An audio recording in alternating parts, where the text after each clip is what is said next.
Um, all right, welcome everyone. I'm going to call this meeting to order. The City of Santa Clara revised meeting agenda. Make sure everyone has that with the Council and Authorities concurrent meeting and the Santa Clara Stadium Authority. So roll call, please, Assistant City Clerk. Councilmember, Board Member Watanabe. Here. Vice Mayor, Vice Chair Shahal. Present. Councilmember, Board Member Hardy. Present. Councilmember, Board Member Park. Here. Councilmember, Board Member Jane. Here. Councilmember, Board Member Becker. Here. Mayor and Chair Gilmore. Here. Okay, so we are now on to public comment. Is there any member of the public that would like to comment on an item that's on our closed session agenda? You let me know, Assistant City Clerk, if you see anyone that would like to comment. We have a hand up, Michael Healy. All right, Mike, go ahead. And this is on our closed session agenda items. Oh, Michelle. It's not Michael, it's Michelle. Hi, Oh, Michelle. sorry. Unmute. There you go. Yes. Hi, this is Michelle Healy from Santa Clara Unified School District. I'm the Director of Facility Development and Planning for the district. As you head into closed session, I want to comment on the property lease item that you'll be discussing.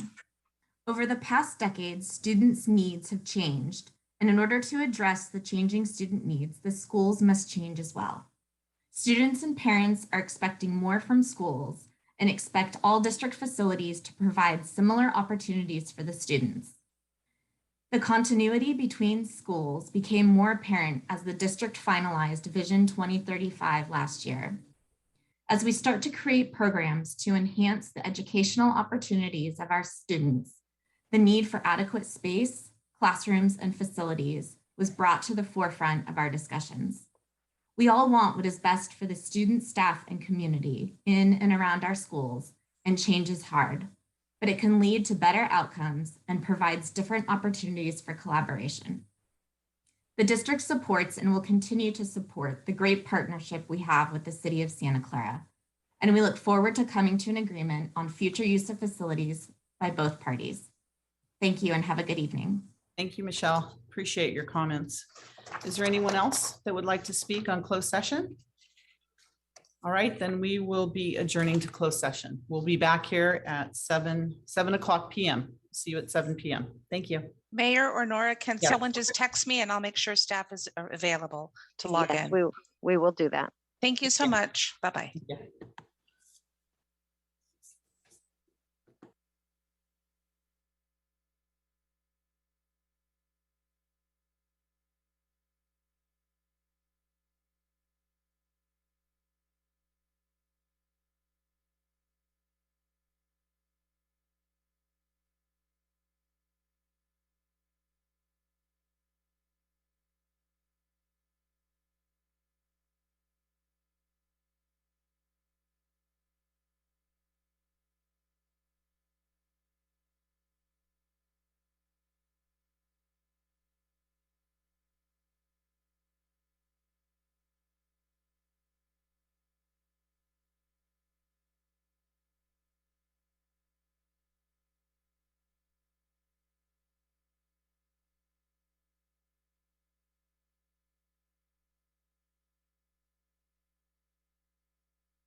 Okay.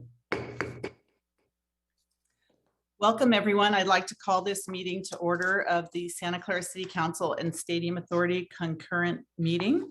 Could you please stand for the Pledge of Allegiance and remain standing for our statement of values?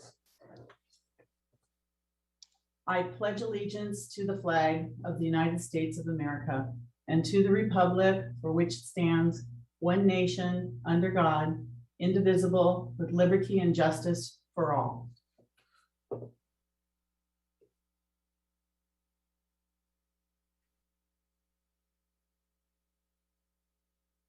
Councilmember Hardy.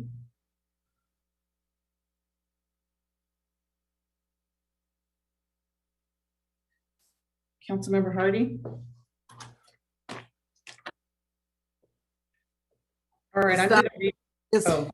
Is it working now? Okay, yes, go ahead. I was going to I'm say, I was having going to trouble start finding reading the it. statement of values, but go ahead. Yep.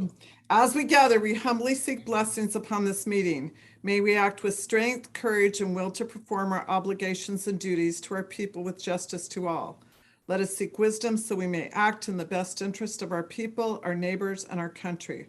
All this we ask so we may serve our community with fairness and respect, putting their needs before all. Thank you. Please be seated. Okay, Assistant City Clerk. you Yes, have some Madam Mayor. comments? I'll read the announcements. The AB 23 members of the Santa Clara Stadium Authority, Sports and Open Space Authority, and Housing Authority are entitled to receive $30 for each attended meeting. Statement of behavioral standards. The City of Santa Clara has adopted a code of ethics and values and behavioral standards for public meetings to promote and maintain the highest levels of conduct.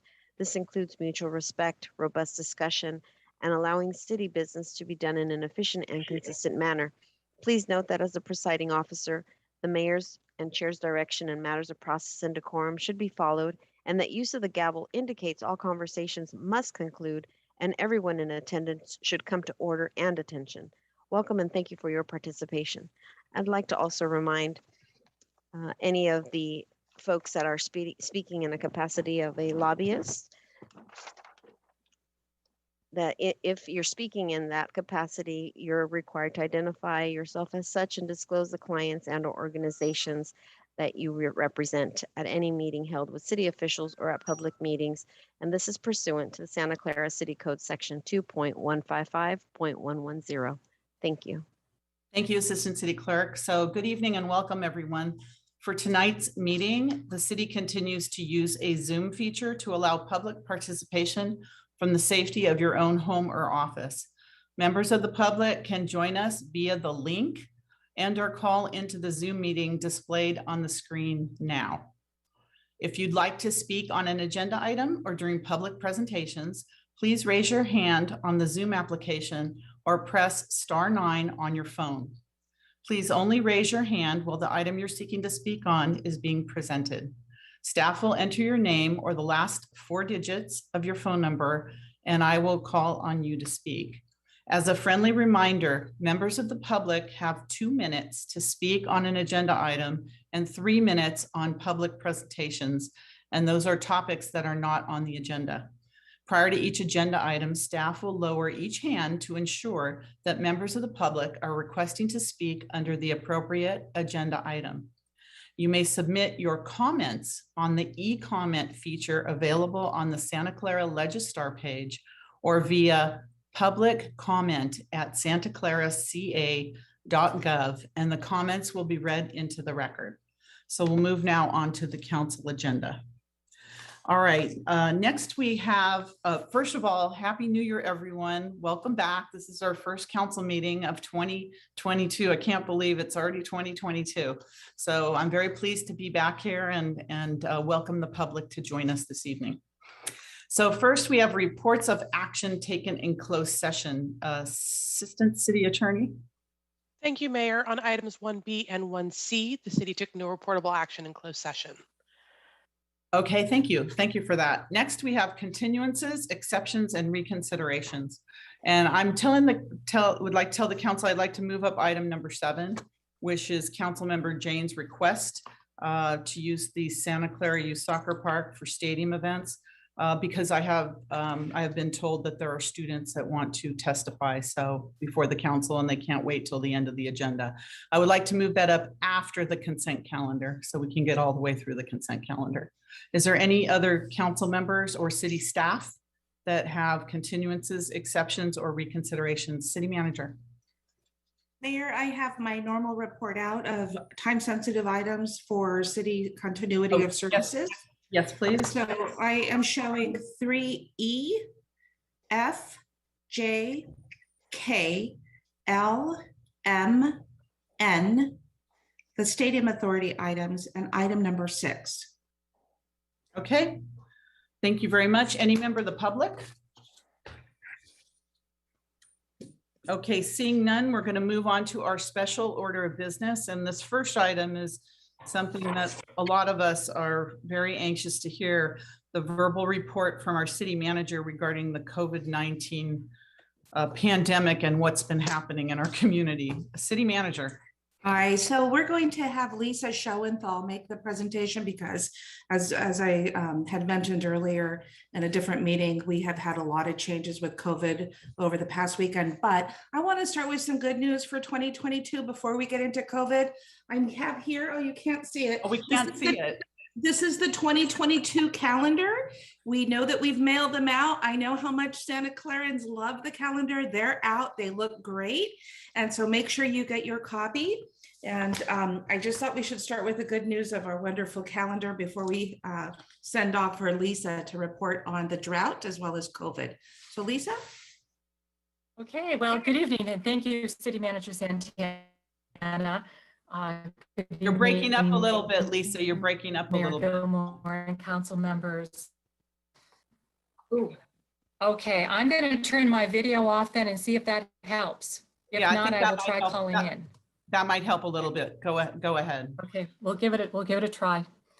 This status update on the state of the COVID-19 emergency is provided for council review per Government Code Section 8630. Last month, we reported that the county appeared to be entering a 5th surge of COVID-19, and this has proven to be accurate due to the Omicron variant. A month ago, the 7-day average of COVID cases was 240. Yesterday, the 7-day average was reported to be 2,919 cases. And today, County Health Officer Dr. Sarah Cody stated that we exceeded 4,000 new cases. And that's only a portion of cases because of the antigen in-home rapid tests that are not being counted. The COVID test positivity rate was 1.6% a month ago, and it was 15.1% yesterday. While Omicron causes milder illness than previous variants, because of its increased infectiousness and breakthrough infections among the vaccinated, hospitalizations have also increased. COVID hospitalizations increased from 131 a month ago to 405 yesterday, and the number of patients in intensive care unit beds was 36 a month ago and 66 yesterday. Staffing is a challenge for hospitals due to the isolation requirements for staff who test positive for COVID, and the city is experiencing this same staffing challenge. So with the rapid increase in cases in the county, Santa Clara was among the cities that chose to encourage remote work when possible, beginning last week on January 3rd for a 2-week period while keeping City Hall and other facilities open.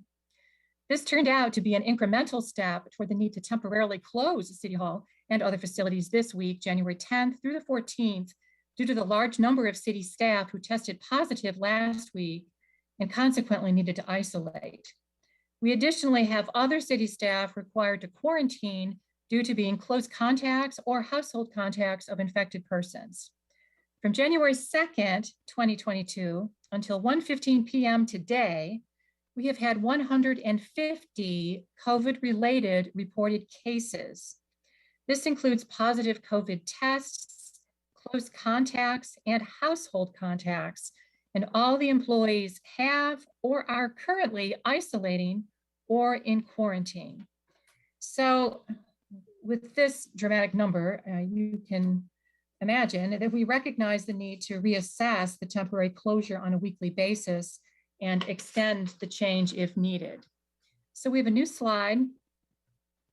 City Hall and other facilities, including police and fire main lobbies and the Silicon Valley Power Martin office, are closed to the public. During this temporary closure, departments will continue to optimize the use of remote work where feasible. This is to minimize and prevent the potential spread of COVID-19 in the workplace. City services will still be available to the public by scheduling virtual appointments or using one of the many online services available 24/7 to the public. So for now, library and parks and recreation services remain open. However, if we experience an increase in COVID-19 cases, modifications to those services may be made for the protection of our public as well as our employees. And then for detailed information on accessing city services safely, as the slide shows, visit accesssantaclaraca.gov/access Santa Clara. Vaccination rates are excellent. Dr. Ahmad Kamal told the Board of Supervisors today that we are the most vaccinated county of our size in the country. 87.7% of residents 5 and older have completed vaccinations.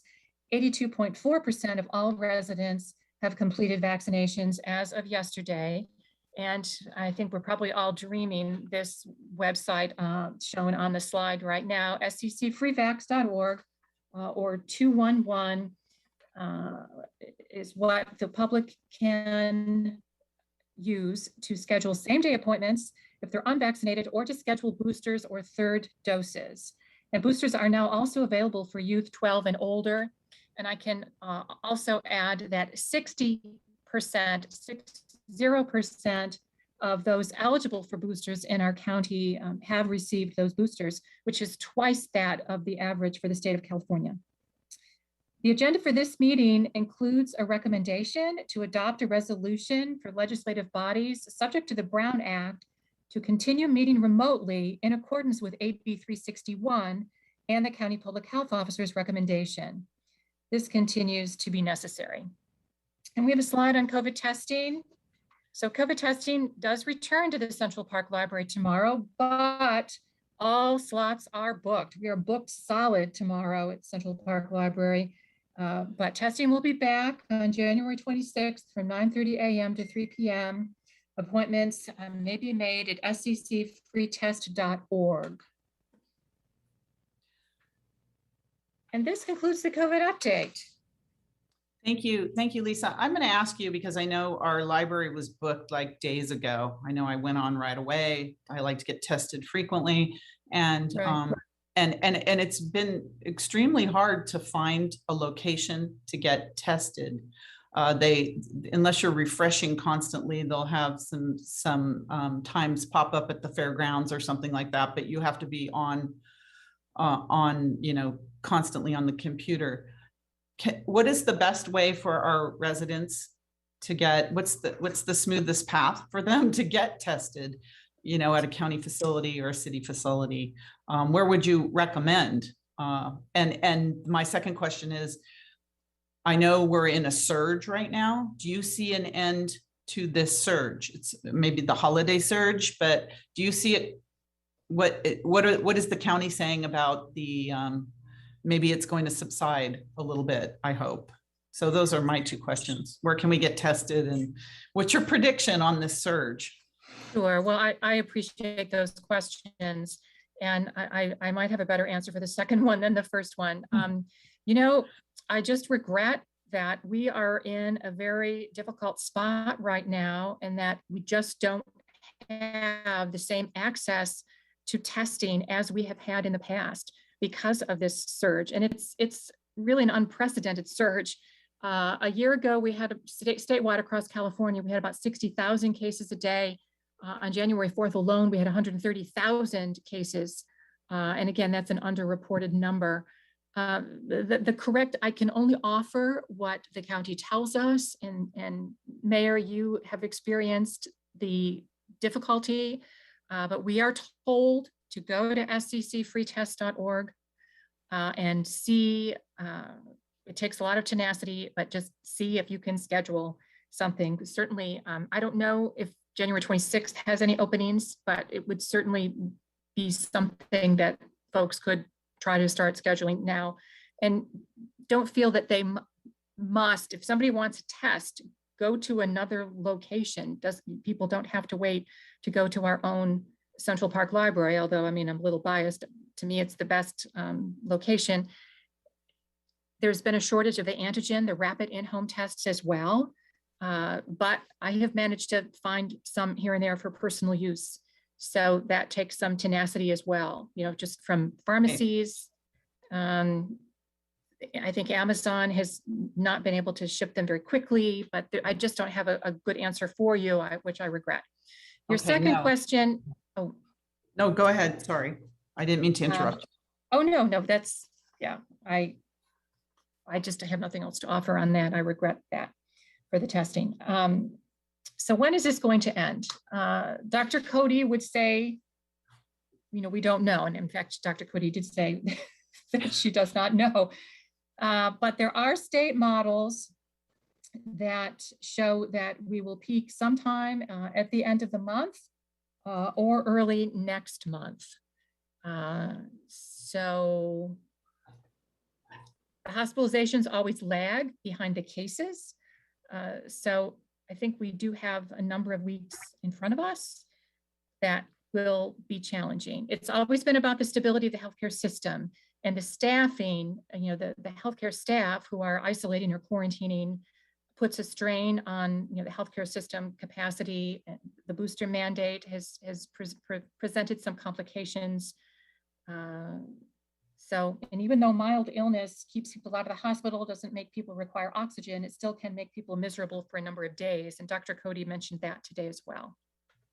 Well, it's affecting our small businesses, our healthcare professionals. Every part of everyone's life in some way is affected, especially in the last week or so. All right, Councilmember Hardy, you have comments, question? Well, I just had a comment that at Wilcox High School at the theater, I'm not certain who's running the testing. I think it's the county, but it is a free test site with no appointment. I do see a horrible line even at 7:30 in the morning on my way to work, but that is a place here in Santa Clara that can be utilized. Great, thank you. Councilmember Watanabe. Thank you, Mayor. I wanted to add what the mayor was mentioning before about trying to get a test and going online to the free the free test location. On Friday, I was trying to get a test as well and was finally successful through refreshing, able to get an appointment through the fairgrounds. However, what I will add also is that because so many people are getting tested, which is wonderful, it's delayed getting the results. I mean, before, like even in December, I was getting my results within 24 hours. And here I took the test Friday. I finally got my results today. So just so people know, it is taking longer just for the fact that so many people are getting tested right now, which is a good thing, but just like you have to wait longer. All right, thank you. Do we have any member of the public that would like to speak on this issue? I don't see anything. Thank you very much, Lisa Schoenthal, for your report. And we'll cross our fingers for a healthier community as the days move on, as we get through this challenging, especially challenging time. Thank you very much, Lisa. City Manager, our next item is the verbal report update regarding the local drought emergency. Oh, yes. We want some good news. We want some good news. Pandemics and droughts. Okay, City Manager. Lisa was going to walk us through that emergency as well. Okay. Thank you. Lisa, welcome back. Okay, thank you, Mayor. This status update on the state of the extreme drought emergency is provided for council review for Government Code Section 8630. The Santa Clara Valley Water District, Santa Clara County, and San Francisco Public Utilities Commission previously declared a drought emergency. The vast majority of California reservoirs remain below historical averages despite high rainfall totals and record snow for December. While there have been recent improvements to the drought, we will need continued wet weather storm events through the rest of the winter season to continue improving the extreme drought conditions. City staff continue to coordinate drought awareness efforts and attend regular meetings at a regional level with the Santa Clara Valley Water District, the Bay Area Water Supply and Conservation Agency, and the San Francisco Public Utilities Commission. The city continues outreach to the public regarding the importance of conservation and sustainable actions through city blogs and newsletters, the Gov Delivery e-news, home water report messaging, distribution of water-saving devices, and social media. The outstanding efforts of Santa Clarans resulted in reaching and exceeding our city's conservation goals in November with a 20% reduction in water demands over November of 2019. Initial numbers for December are not quite as promising and show an increase over water demands as compared to December of 2019. While these numbers represent a drop of 11.5% when compared to December of 2020 and a 16% drop when compared to December 2013, they still indicate that the city and its customers should redouble our efforts to conserve despite recent rains. Residents and businesses can reduce water use by following these suggestions: installing faucet aerators and shower heads compliant with California plumbing codes, reducing irrigation run times and frequency to 3 days per week, turning established low water landscape irrigation systems off for winter, fixing indoor and outdoor leaks, and addressing irrigation problems like overspray. And then we encourage our residents and businesses to visit our water conservation webpage as shown on the slide, www.santaclaraca.gov/saveourwater for rebates and effective tips on indoor and outdoor conservation measures. So this concludes the drought update, Mayor. Water and Sewer Director Gary Welling is available to answer questions. Thank you, Lisa. Does the council have any questions for Director Schoenthal? Okay, I don't see any member of the public. Okay, the message here is conserve, conserve, conserve. Thank you very much for that report. All right, the next item we have on the agenda is the consent calendar. All items are approved with one motion unless an item is pulled for discussion. So from the council, any council members? Councilmember Jane. Yes, Mayor. I would like to pull items 3G and 3H. 3G and 3H.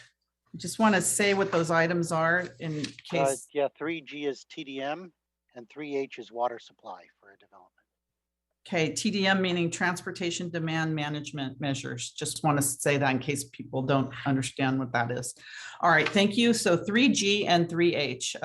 Vice Mayor Chahal. Oh, sorry, Councilmember Watanabe.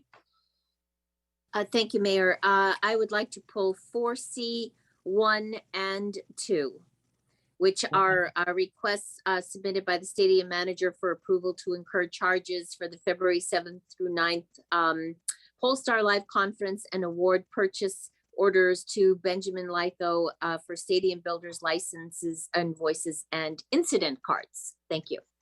Thank you. Vice Mayor Chahal. Mayor, I would like to pull item B as boy, and that is regarding board and commission committee minutes. So 3B, 3B, 3B, okay. 3I, and 3I is approval of fraud, waste, and abuse policy, basically whistleblower item. Okay. And 3O, O is about appointment of vice mayor and chaplain. Okay, thank you. Okay, so is there any member of the public that would like to pull an item for discussion? Okay, I see none. So do we have a motion to approve whatever's left of the consent calendar? Councilmember Becker. So moved. Yeah, I'd make that motion. I think Councilmember Jane just made that already, but I I had Oh, really did you have an quick- item to pull? I'm sorry. Well, I don't know if it's, I mean, I want to approve it. It just, I wanted a specific question, basically for the remote 3K. So basically telling our residents, because I keep getting questions. I said, well, look at the rise of all the, all the variant going on and all the cases for COVID. And they were asking me when we're going to be coming back to council chambers. And I said that probably won't be until March. So I kind of wanted somebody to clarify that on the record. So then residents will hear that. Besides that, should that be pulled, or is that something that could be clarified? Yes. Okay. Oh, So yes, council member, that would be pulled to have that, Okay. that So conversation. 3K, so 3K, I pulled in. And that's it. okay, so so far I've pulled 3B, 3C, 3I, 3O, 3K, 4C1, and 4C2. All right, whatever's left, we're gonna make a motion to approve. I think Councilmember Jane, you made that motion. Did you get G and H? I didn't quite hear those. Oh, I thought I said that, but maybe no. 3G and 3H. Is there anything left? Wait a minute. A. All right. Anyways, whatever's left, let's make a So motion. I'll repeat my approve. motion to approve the balance of the consent calendar. I'll second that. Second. Okay, motion and second to approve the balance of the consent calendar. Assistant City Clerk, roll call vote, please.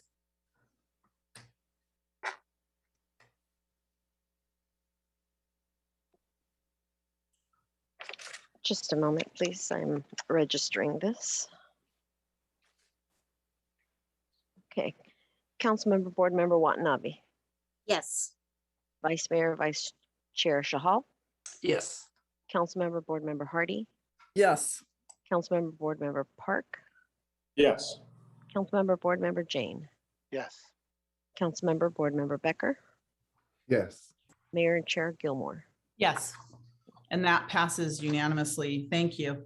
The next item is the item I pulled up, which is item number 7, action on a council written request, Council Policy 030, submitted by Councilmember Jane, requesting to place an agenda item at a future council meeting to discuss making the youth soccer park parking lot available when there are no events at the youth soccer park. Soccer gets absolute priority in order to generate revenue for the city. Councilmember Jane. Yes, thank you, Mayor. It seems that the world is plagued by dishonest reporters. We have national news outlets casting doubt on the last presidential election and the efficacy of vaccines and masks. These news people are extremely destructive to the proper functioning of American democracy. Our local blogger seems to be just picking, quote, facts to suit his biased arguments. Yesterday, he posted that I'm helping the 49ers down the road to take over the soccer park. The blogger can't even be bothered to contact me before writing his opinion pieces. His posting failed to even mention Measure R. Let me remind him and members of the public about Measure R, which was created when a previous city manager was ready to give the soccer park to the 49ers for pennies on the dollar. I was at that infamous council meeting opposing the city manager, along with about 200 other residents. So the actual text of Measure R is very short, so I'm going to read it now. Protection of parkland and public open space, section 714.1.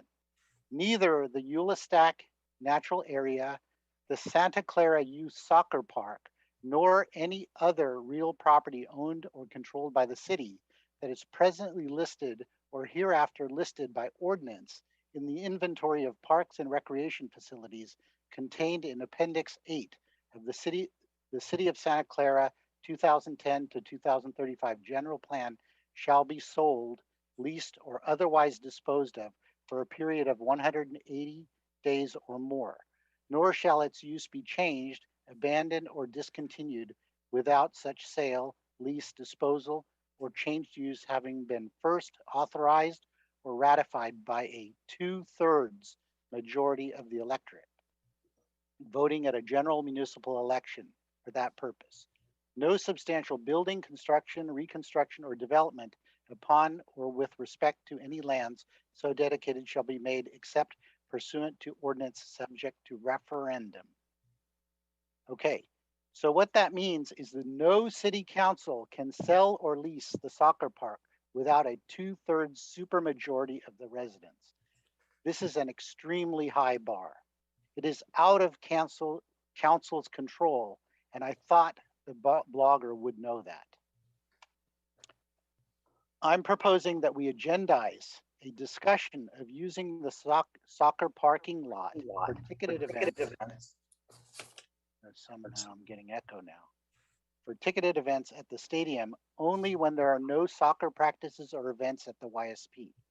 There are at least 8 NFL games at the stadium per year and at least 12 other major ticketed events per our naming rights contract with Levi's.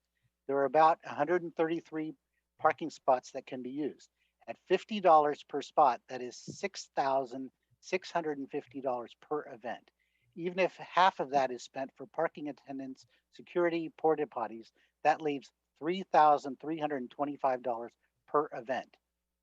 20 events a year means $66,000, which could go to subsidize youth soccer, arts, homelessness, or public safety. I would prefer that the 49ers not even be involved in this transaction. The council could simply contract with Impark or someone else to manage the lot. The city would maintain control and ownership. Tickets for parking here should be sold in advance.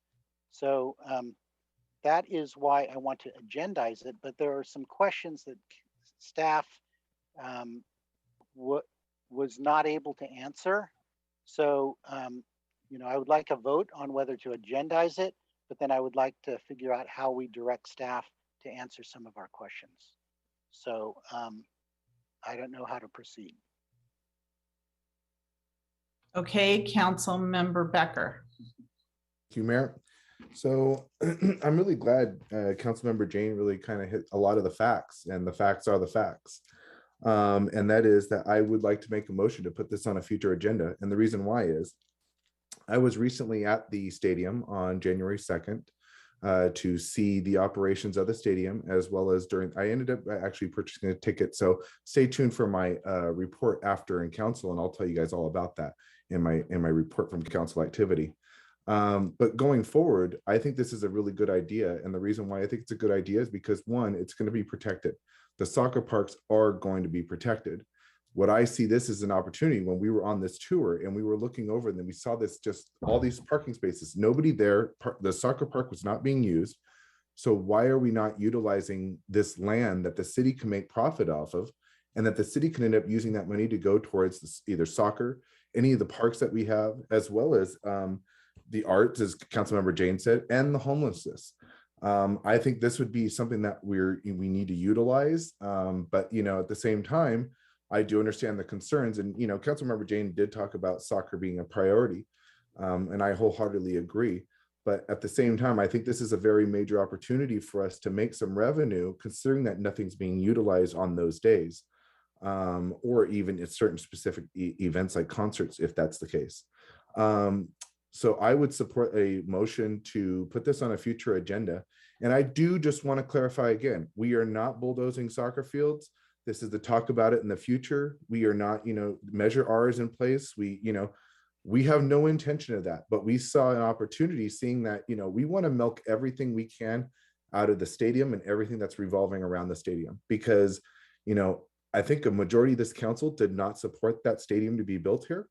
And now it is here. And now we want to make everything that we can off of it. So I support this motion to be on a future agenda. And again, as Councilmember Jane said, the facts are the facts, that, you know, this is not, we're not taking over the soccer fields, and that needs to be clarified. So thank you. Thank you. Councilmember Park. Just want a point of order. The discussion should be limited to whether an item should be added to agenda and a date, not the merit of the item. And I'd like to direct all future discussion. That's the written procedure.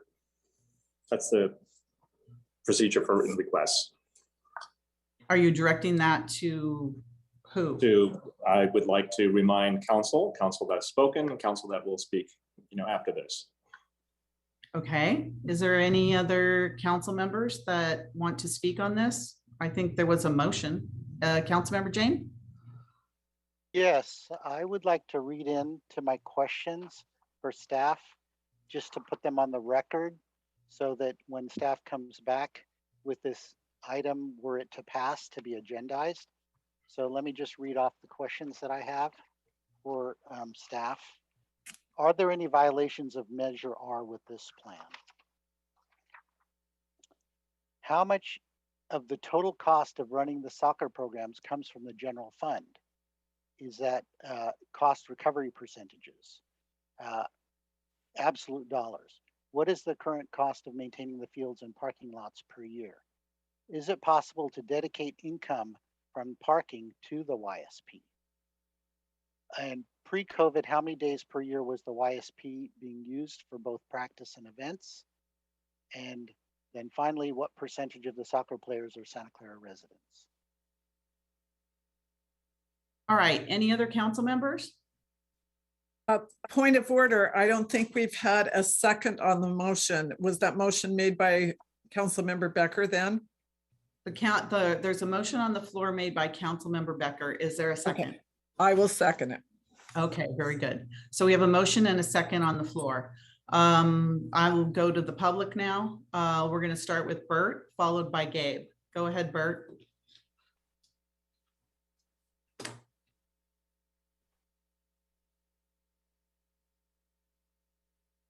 You're muted. All right, I think There you go. learn how to turn it on. Well, first off, thank you, Mayor, for bringing me on first. I appreciate that. I think it's no secret how I feel.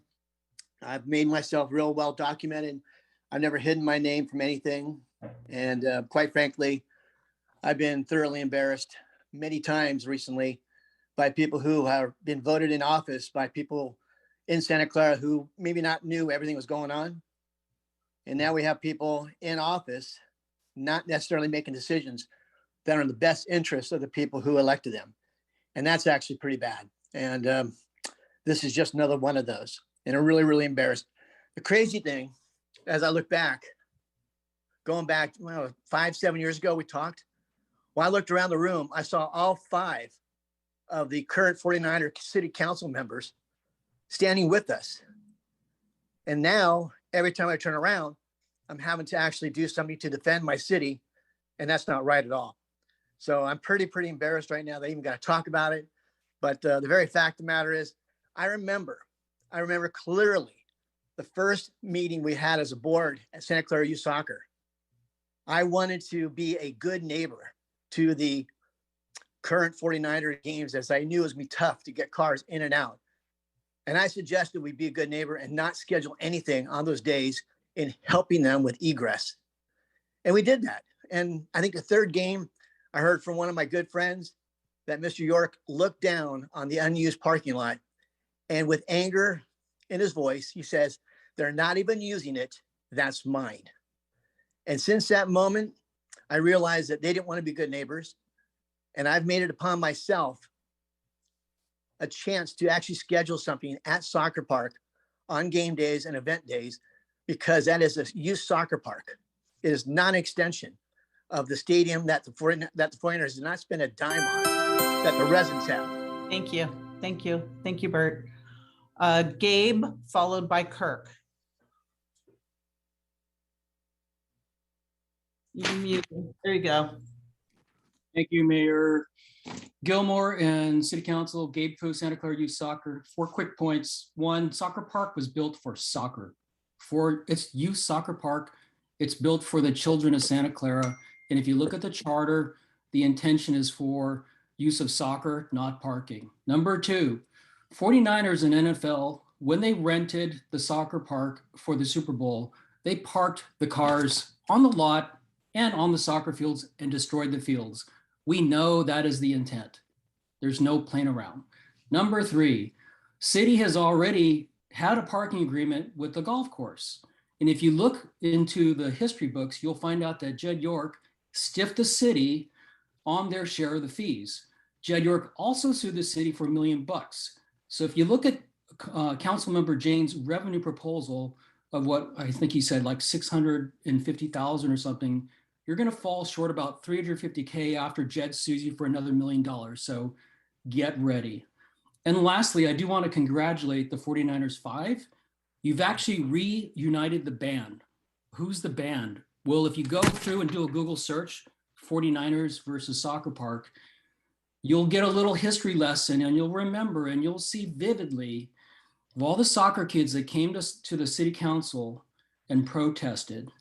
There's on an average about 1,200 soccer families every year participating in youth soccer.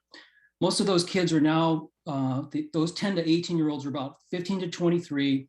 They probably have their own YouTube and TikTok channel, and they will be ready to fight to protect the soccer park. And by the way, they also are savvy enough to know who to help promote and elect into office in the future. So please do the right thing. This is very transparent. Just protect the soccer park and protect the community. Thank you. Kurt, followed by Debbie. Thank you, Mayor and Council. I'd like to first start off by thanking Councilmember Park for stating what is pretty obvious, which is to put something on agenda is to decide whether you're going to put it on the agenda or not to discuss it and embrace it and embellish it like Councilmember, or I guess Vice Mayor Jane did. I think it's hopefully common practice to know how to operate in these meetings and what to do and what not to do, especially when Vice Mayor Janes and other council members have been very critical to talk about items that are being brought up on the agenda for a future agenda.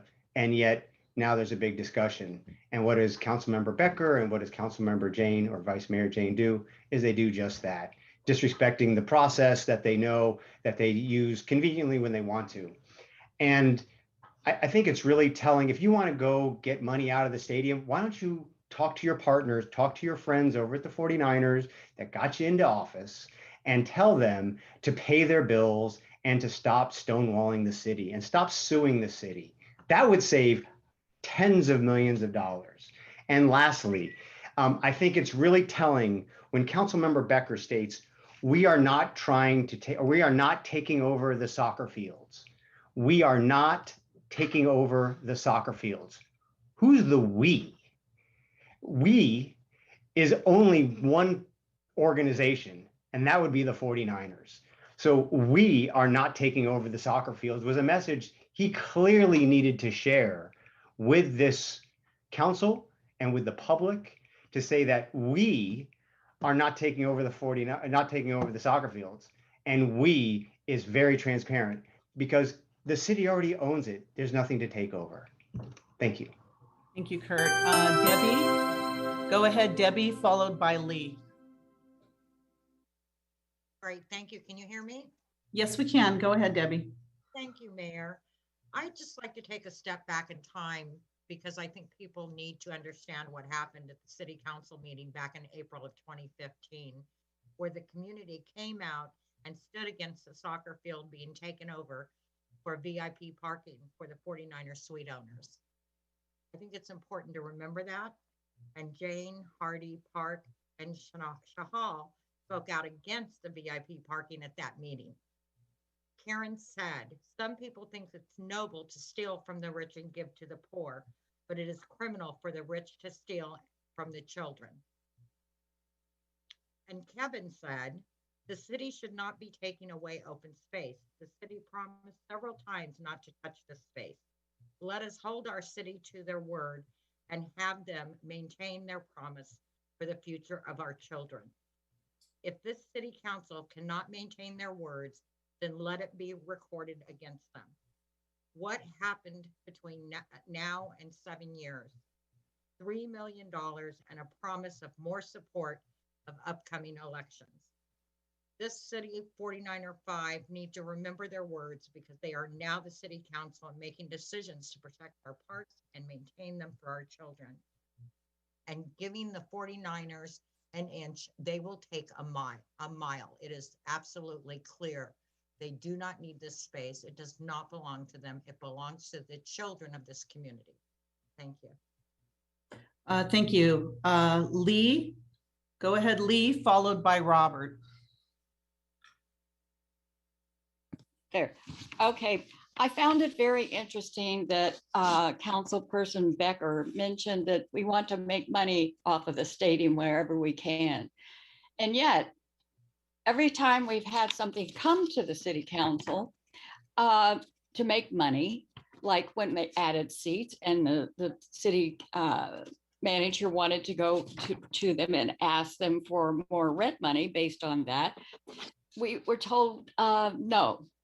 Every time we've had an opportunity to safeguard the city, it has been repeatedly denied by the city council to place a legal safeguard against dealing with whenever we deal with the 49ers.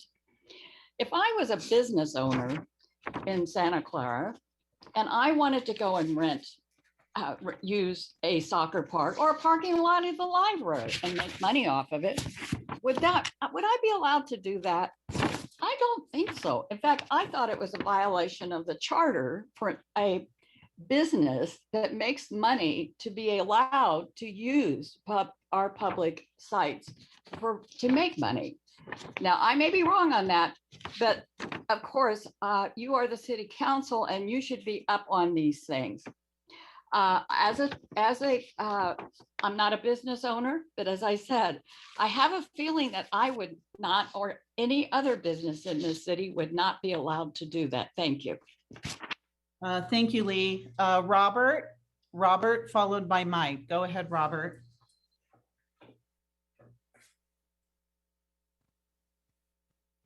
Robert.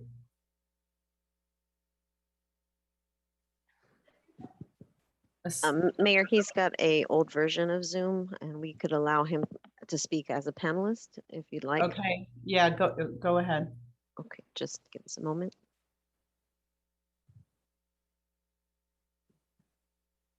Hello. Hello. Hi, Robert. Go ahead. Hello. Happy holidays. Happy New Year. I just like to speak on, what we're talking about.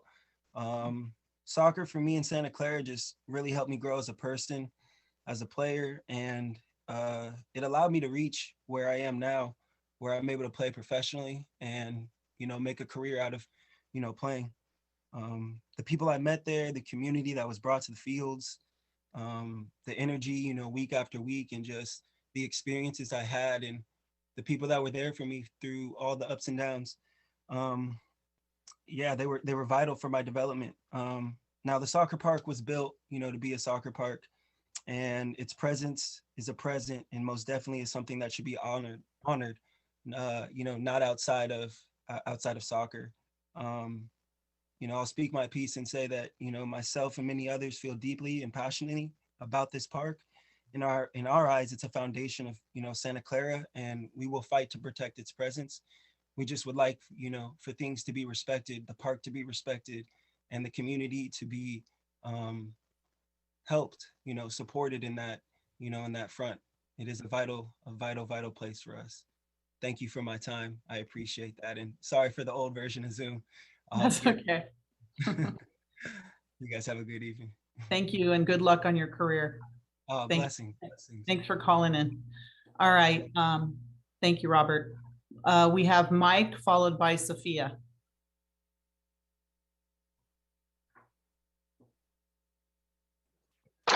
Good evening, Honorable Mayor, City Council members, and staff.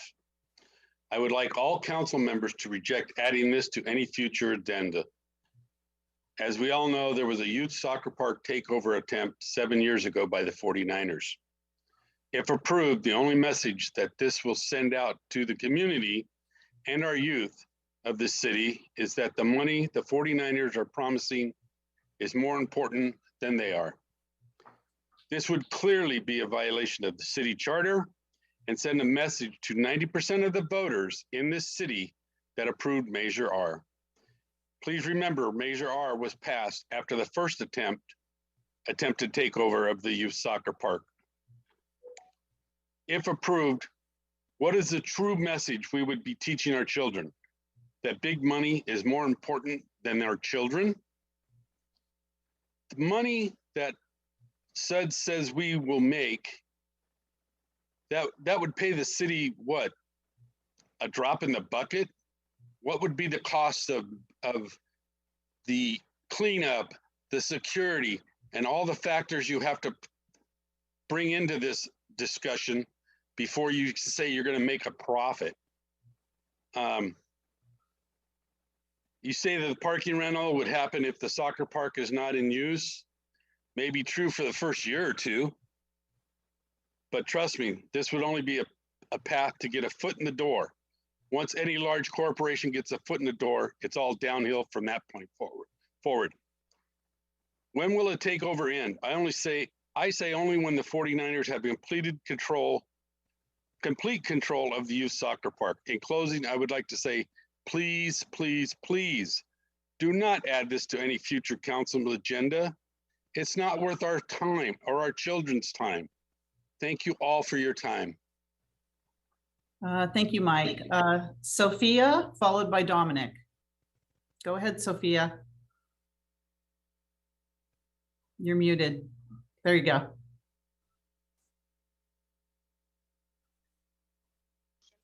I can't hear her.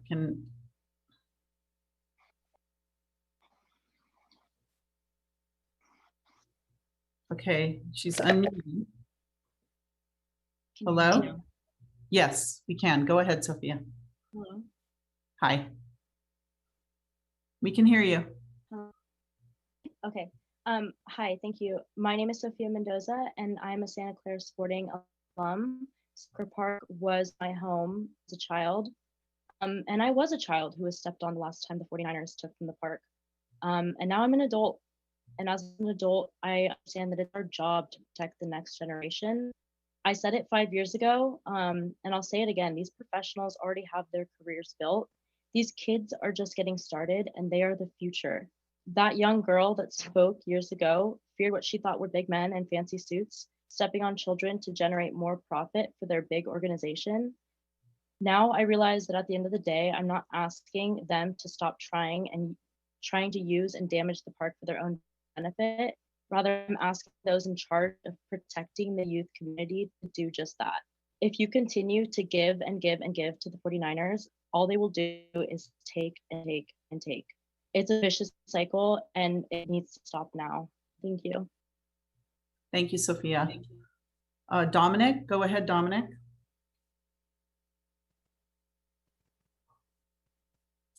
You're muted. There you go. As I talk to you tonight, I feel a strange sense of deja vu. In fact, it was 7 years ago that I came to the city council fighting to save our park. And similar to this proposal, we defeated a potential slippery slope that would have inevitably destroyed our fields. Unfortunately, today we're seeing a similar proposal. It was at the soccer park where I was recruited to study and play soccer on a scholarship at Wake Forest University, a dream that I had since I began playing. Council members, my experience and my path, it is not unique. In fact, it's the facilities, the location, and the soccer park itself that draws so many college coaches every year eager to help Santa Clara kids attend college. I understand what is being proposed. I also understand the 49ers organization and their willingness to break rules. We've seen it before and we will see it again. We give them a drop of water, they will take the whole bucket. This is not a proposal to milk every penny out of the 49ers organization and the stadium that they built in Santa Clara. This is handing them a favor. The risk analysis, knowing Jed York, knowing the 49ers, it's simply not worth it. Council members, I come here tonight to ask you to reject placing this on a future agenda. Not for me, but for the thousands of Santa Clara kids that have yet to play there. Thank you. Thank you, Dominic. Jeff, go ahead, Jeff. You're muted. There you go. Hello, I support Councilmember James. I hear an echo. No, we don't hear it. We don't hear an echo. So I support Councilmember James' suggestion to use the parking of the soccer field when it's not being used for anything else. I'm amazed that anybody would want to allow our public property to sit unutilized and not gaining revenue. I'm also amazed that our mayor and Councilmember Watanabe has not considered this in advance, since you supported bringing the 49ers here and Councilmember Jane did not.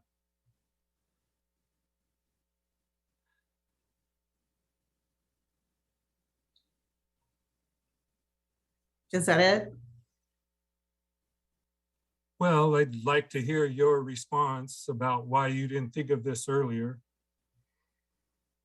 You can finish your 2 minutes if that's okay. Well, I'm waiting for you to respond. This is your time. And I'm using it, waiting for you to respond. You'll hear my comments during my response time. Thank you. That is all. Thank you. Is there any other member of the public that would like to speak on this issue? Madam Mayor, I have a few yeah. e-comments and a couple of public comment emails that have come in. All right, go ahead, Nora. We'll start there. Okay, I'll begin with the e-comments. Our first comment is from Susan Hinton. The 49ers have shown little ability to keep their word. From the beginning, they've tried to take over the youth soccer fields. Frankly, they are not to be trusted, even with limitations. Just say no, keep the soccer fields for the kids. Maybe someday in a year or two at least, if the 49ers somehow show themselves to be trustworthy, this can be revisited. End of comment. Next comment is from Matthew Heinz. Santa Clara YSL uses YSP virtually every possible day allowed. YSP was closed on 11/28/21 and 1/2/22 for holidays, so we couldn't have games those 49er game days. We need the parking lot to be able to have games and practices. YSP was closed for practice virtually the entire fall 2021 season. The purpose of YSP is youth soccer. Please do not start infringing on our parking lot. We have been down this road before with the 49ers, and if we give an inch, they will try to make a mile for the kids. End of comment. Next comment, Teresa O'Neill. Please don't agendize this item. We need a comprehensive approach to long-term issues at Levi Stadium, not cherry-picking issues. The 49ers haven't acted in good faith in many areas, including their intentions for youth soccer park. It's dangerous to open this door to them. This council must focus on priorities. In his public meeting last week, Councilmember Jane blamed Policy 030 items for the lack of council progress. He didn't say he was adding yet another 030 item to this agenda. End of comment. Now I'm moving over to the emails we've received in the public comment, and I will be using a timer. Some of these are a little long. Our first one is from Maria Mukar. Please read this tomorrow night, Tuesday, January 11th, during public comment when discussing 49ers using youth soccer park. I heard that some of you are thinking about using this youth soccer park parking lot for 49ers parking. Based on the history and previous efforts of the 49ers, I worry that this is the first step in trying to take over our fields again. I was only 8 years old when your predecessors tried to steal our soccer fields for VIP parking. I vividly remember that time, and it still brings back immense fear and sadness that the city I called home since birth would try to do such an atrocious thing to its youngest residents who don't have a right to vote. I spoke at the podium on my tippy toes to stand up for what was right. Please don't put the young soccer players of Santa Clara through that again. I'm also concerned that you are not thinking about the environmental impact. Why on earth would you make it possible for even more people to drive to the game versus take public transport? We have that beautiful light rail across the street that is underused. Why not spend your time and energy figuring out how to make more 49ers fans use light rail? That's just the morally right thing to do. Also, don't even think about taking over and parking cars on our fields again. Don't you realize the damage that would cause? Anyone who knows the history of those fields knows the damage they experienced when used for media in Super Bowl 50. To this day, those fields are not in the same condition they were before. Don't you realize that damaged fields make children more prone to injury? I thought you were elected to represent the people of Santa Clara. I don't understand why you're prioritizing the convenience of 49er fans over the health and safety of the children of Santa Clara, as well as our environment. Though I may only be 15 years old, hearing that what you are planning makes me very concerned for my generation. I know what the right thing to do is, and what some of you are planning is nowhere near it. End of comment. Okay, my next email is from Mary Ellen Stewart. Please read this at the council meeting. As a member of the executive board for Santa Clara PAL, I feel that the soccer park is a key part of youth development in our city. If we do not support our children at early stages in their development, we cannot expect them to support our city as they grow into adulthood. Even though I do not have children, I fully support the youth of Santa Clara within any and all efforts to keep them involved in activities within their city and community. What lessons are we teaching our children with their city leaders will sell out their future to private business interests? Below are some points that need to be taken into account for the soccer park. Soccer park should only be used for soccer. This proposed use for the 49ers is a violation of our city charter. Measure R was approved by nearly 90% of our Santa Clara voters to protect the soccer park from 49ers and other special interest grabs. We defeated York in the city council 7 years ago, and we will protect the soccer park again. If they want to use a nearby facility for their VIPs, use their 11-acre practice field right next door. City already had a parking agreement with the 49ers for the golf course. Jed not only didn't live up to the agreement and stiffed the city, but he turned around and sued the city for $1 million. Councilmember Jane and the other 4 council members know this, so why in the world would we enter into another agreement? It is proven they break promises. If they want to use a nearby facility for their VIPs, use their 11-acre practice field right next door. We demand that our city council members represent us, not those special interests that campaign for them. Council members Jane Hardy, Shahal, Park, and Becker have shown their allegiance to Jed York and not the residents of Santa Clara. In the middle of the pandemic, when city council members should be helping the public and small businesses survive, Councilmember Jane and his fellow majority are helping the billionaire Jed York take from our youth. The $3 million that Jed invested in the city council is really paying off for him at the expense of our youth. Thank you for your time, consideration. End of comment. Next email is from Alice Naughton. Please do not give the 49ers any more of our valuable space for parking. Our citizens should come first, not the almighty dollar. Thank you for your consideration. End of comment. Next comment is from Deanna Wine. I apologize if I just butchered that. The Santa Clara Youth Soccer Park is just that, a space for the youth to use and enjoy. The soccer park is a place for the children of our community to be able to play a team sport that will help shape their lives in a positive way. So much of our open space has been taken away for one reason or another. I have lived in the city of Santa Clara for 61 plus years, and I have seen a lot of changes, some better and some not so much. I have also coached softball for over 30 years for both the SCP PAL and Santa Clara High, and taught elementary PE for Santa Clara Unified School District. I know how important youth activities are for children. It teaches them camaraderie, discipline, and sense of worth. Youth sports not only benefits the kids, but also the families that support them. Because of the youth sports like soccer, baseball, football, and softball, my family has made lifelong friendships. Over the years, I've had the pleasure to watching several of the girls I've coached become teachers, student counselors, and principals within our own district. Now it's their turn to coach and my turn to watch my grandsons play soccer and baseball.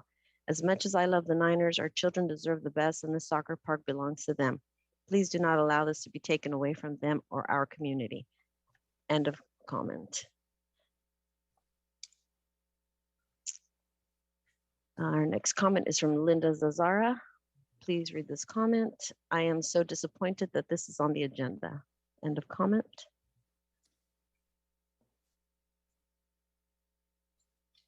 Next comment is Michelle Mui.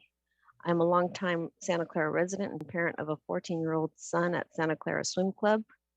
We absolutely love our coaches, staff, and club. However, what will our city do about our decaying building? It really needs updating and renovating. End of comment. Oops, sorry, that one wasn't about this. Wrong sport. Wrong sport. Yeah. Sorry.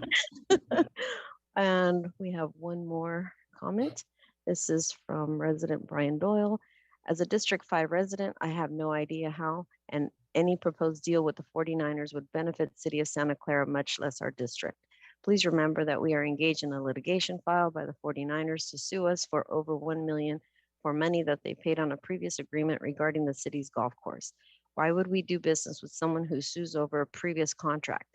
We will also got sued over ADA violations regarding the parking lot at the stadium. It will cost us a lot of money just to figure out whether or not it makes any sense to make any money by renting out spaces at the soccer park. There are a lot better ways to spend our resources than this idea that has been shot by people who won't even show up to council meeting. District 5 resident. End of comment. And that concludes our comments.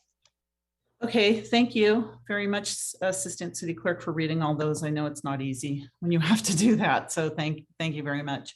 So we have a motion and a second on the floor to set this for a future agenda. Councilmember Watanabe. Thank you, Mayor.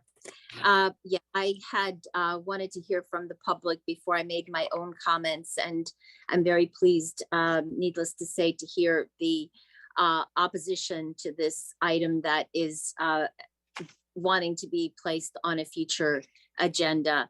And I appreciate very much the fact that several of our youth called in, that also called in or spoke in 2015 and still support their soccer fields, which they grew up on. I think that's a very strong statement that has been made tonight.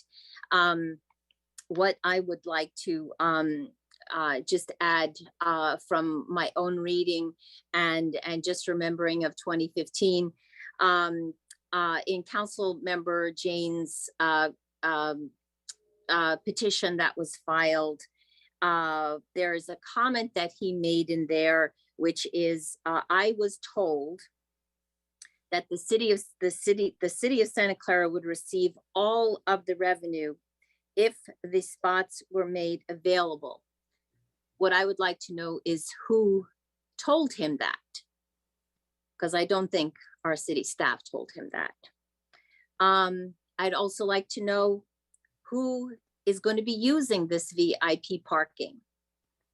Is it still being planned for the same intent that it was in 2015? In the meantime, we have Jed York taking care of the suite owners, but yet what about the parking in the neighborhoods and all of my residents and constituents who have been impacted because game attendees are parking in our neighborhoods? Who's looking out for that? Who's taking care of the promises that were made to the residents back in 2010? But you're going to take care of the suite owners. If you want to, if this proposal about the parking lot is discussed, as our former city attorney who called in tonight mentioned about the ADA issue, that's going to have a huge impact on the parking lot. It's going to have an impact on the parking spaces, and it's also going to cost money. Who's paying for it? Because I'm sure that there would have to be ADA compliant recommendations made.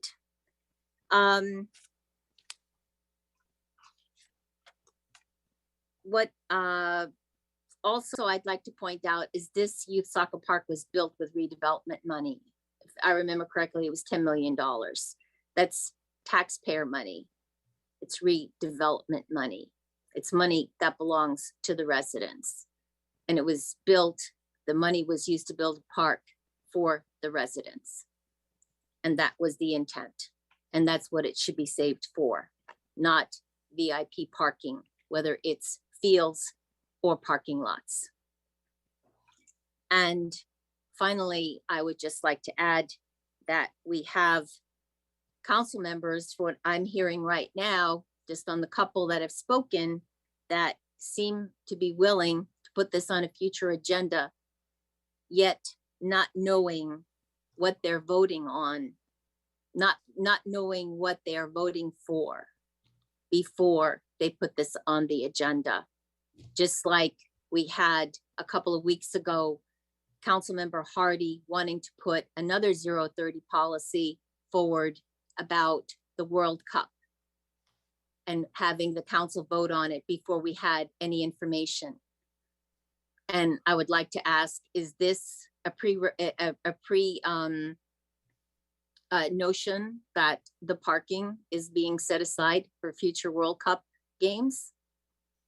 So I, needless to say, have strong opposition to this agenda item that is being proposed. And I will definitely, like I said in 2015, I will not be supporting VIP parking on our youth soccer fields. Thank you. Thanks. Councilmember Jane.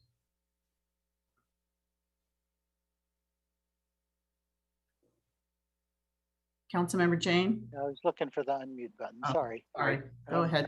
So I wanted to add two of more questions for staff were this to be approved. One would be an investigation of any ADA improvements. And the second would be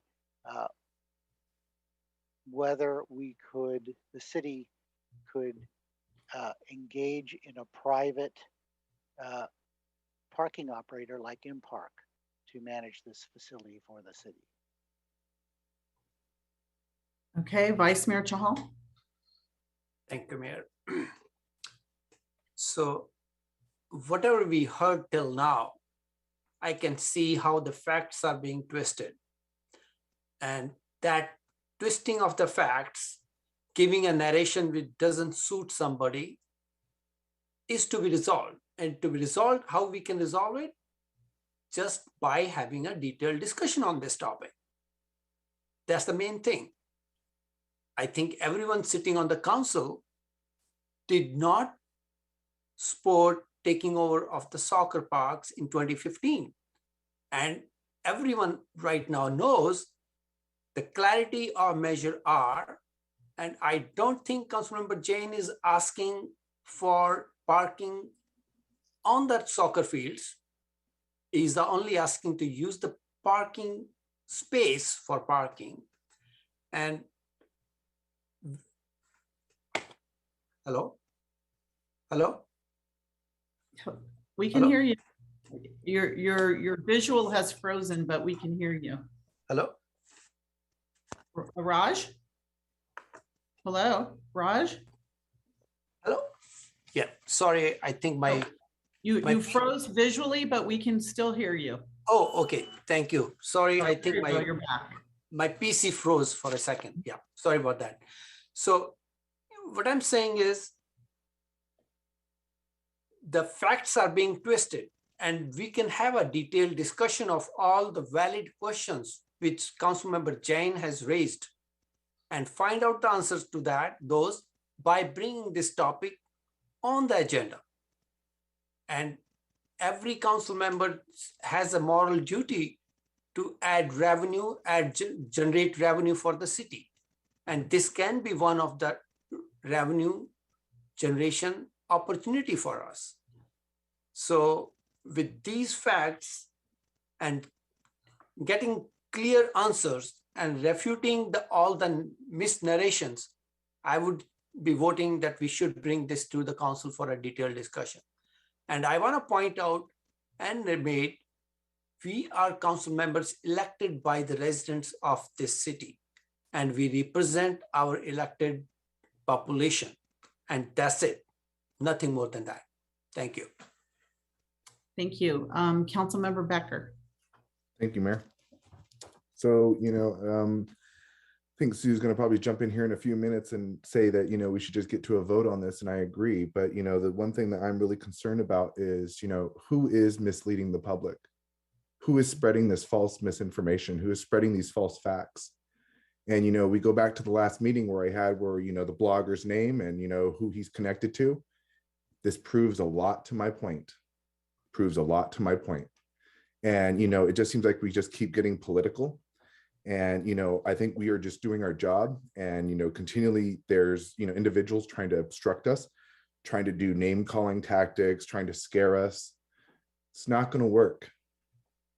And the truth is that we were elected to do a job. And if we see an opportunity, we're going to do it. And the thing is, comes down to this is I didn't say we as in, oh, who you think it is. No, we as Councilmember Jane and I saw that as an opportunity that day.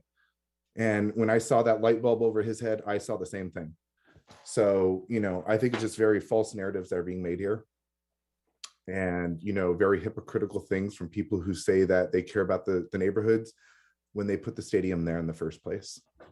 So, here we are again, round and round to go, 49-5, narrative. It's got to stop. And, it just makes me think that there's a false narrative being spread out there. And my major question is, who is out there misleading our public? Thank you. Thank Let's take a you. vote. not everyone has spoken, Councilmember Becker. You had your chance. Let's give everyone a chance to speak. Sue, would you like to, your hand is up? Oh, thank you, Mayor. Sorry, I had raised my hand a few speakers ago. Oh, I'm so sorry. I was going to reiterate what Councilmember Park go said down the earlier. line. Yeah. But that it seems like you've all spoken at this point. It seems like so. Almost. Okay. Councilmember Becker, your hand's still up? Okay. Is there any other council member that want to speak? Councilmember Park, you're the only one, I don't think, that has spoken. Would you like to speak or no? No, I'd like to call for the question. Call for the question, okay. I'm just going to say that, you know, I was on the council 7 years ago, so I'm having very bad deja vu. But I think the community has spoken loud and clear. I will not be supporting this motion. It sounds like the motion is going to move ahead. And if so, there's just a couple of things that I would want our staff to look at as well. Number one of the questions that a community member brought up was that could the 49ers use their own practice facility for VIP parking? And so that should be asked of them if they're willing to do that, because that makes more sense than putting it on our youth soccer park. And then the second question I have is regarding the fair market value for parking, because I can't even imagine, I don't even know when parking was $50 a space. That was, who knows when that was, to have that VIP parking right next to the stadium. I would like to see what VIP, this sounds like another complete giveaway, just like when they tried to purchase the soccer park for pennies on the dollar. This is the same thing. For $50 a space is not even anywhere near fair market value. So I would like to see that. But at the end of the day, this is a soccer park. It's a youth facility. I think that this is a clear violation of Measure R. We hope to protect the soccer park from the VIP parking in the spaces or on the fields, because that's the ultimate goal. That was the ultimate goal last time. So I'm not going to support putting this on a future agenda. I think it's opening a horrible can of worms that I just don't want to go down that path again. 7 years later, I thought this was taken care of, but I was wrong. So if that's what you want to take on the community, I think then I guess put it on the agenda, but I will fight all day long for the kids in our community. I will. So you can say anything you like about false facts or anything, but you all put this on the agenda. So I just think it's completely wrong on every level. So Assistant City Clerk, roll call vote, please. Councilmember Watanabe, No. Vice Mayor Shahal, Yes. Councilmember Hardy, Yes. Councilmember Park, Yes. Councilmember Jane, Yes. Councilmember Becker, Yes. Mayor Gilmore. No. That passes 5-2. All right, we're going to move now to public presentations. Do we have any member of the public that would like to make a presentation on an item that is not on the agenda?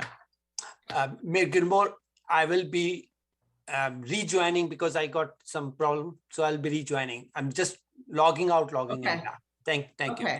Okay, very good. All right. Is there any member of the public that would like to speak on an item that's not on the agenda? Okay, I don't see any. Assistant City Clerk, do you have any comments on something that's not on the agenda? Madam Mayor, I do not, and I have refreshed this okay, times here just to make sure. All right. All right. Oh, I see there's a hand up from the public. Kurt, go ahead, Kurt. Yes, thank you, Mayor and Council. I missed a couple meetings, so I wasn't sure if this actually happened. But a few meetings ago, I think it was towards the end of last year, there was a discussion about confidential information being leaked by council members to the 49ers. And I don't know if that was ever resolved. I didn't hear that. I think it was mentioned that maybe Councilmember Jane or Councilmember Becker or others were on this email. I don't know the results of that. I just heard those names spoken about. You know, I don't know if there were more council members on the email. So my question is just, was that resolved? Was there accountability on that? Was that true or not true? Because if it's not true, I think we should find out that there was nothing leaked. But if it is true, I'd like to hear what the result of that was. I know the city manager seemed pretty upset when this took place. Kind of felt like it sounded like she felt like her knees were taken out from under her and kind of backstabbed in the process. So just from a transparency perspective, you know, anything you can share would be great. Thanks so much.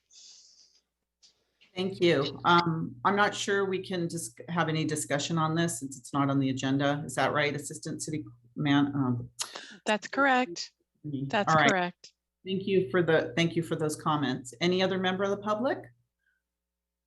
Okay, seeing none, then we're going to go back to our consent agenda. And we're going to start with, oh my gosh, there's so many.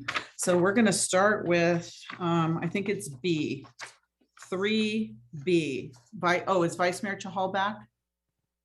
Okay, he's not back. So we'll go to the next one, 3C. Oh no, that was G. 3G, Councilmember Jane. Yeah, yes.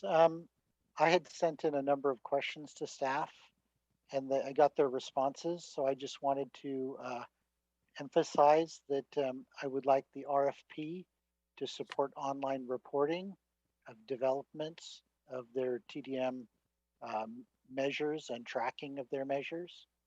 And then I would like for council to be able to see a sample template. We're going to try to create a template for people to complete these forms, And then the thing that was unclear to me was that these developers need to provide annual reporting, but the fees that are charged are just on the planning application and building permit submittal. And that's a one-time collection of fees. So I'm trying to figure out, do we need to create some other fee mechanism to support the ongoing support for reviewing these TDM reports?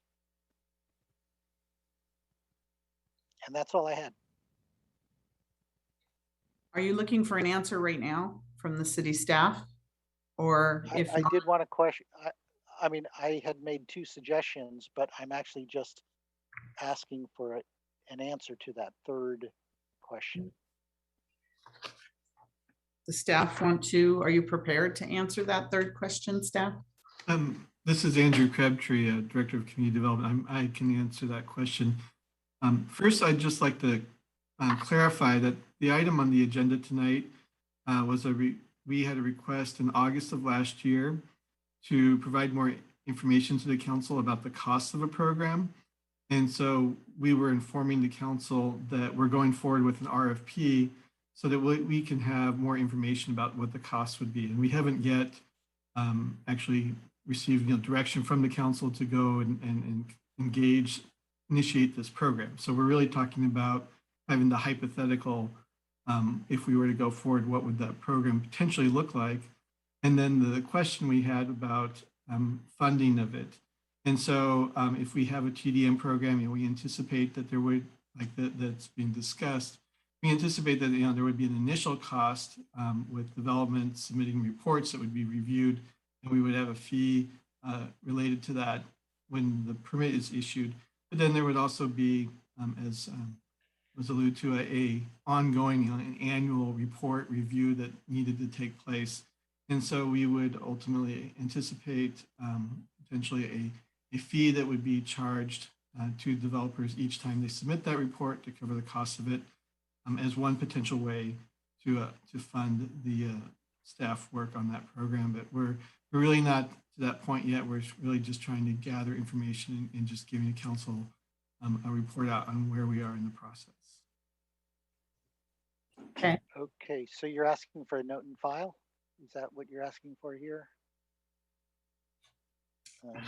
So I'd like to make a motion to note and file with the suggestion that the RFP include support for online reporting. Second. All right, there's a motion and a second on that. It is a note and file item. Is there any other discussion or questions from council? Any member of the public want to opine on this? Okay, so Assistant City Clerk, we have a motion on the table for 3G. Roll call vote, please. Madam Mayor, I'd just like for the maker of the motion to repeat the addition to the note and file, please. Oh, okay. So it's note and file with a request that the RFP include support for online reporting of these TDM reports. Thank you.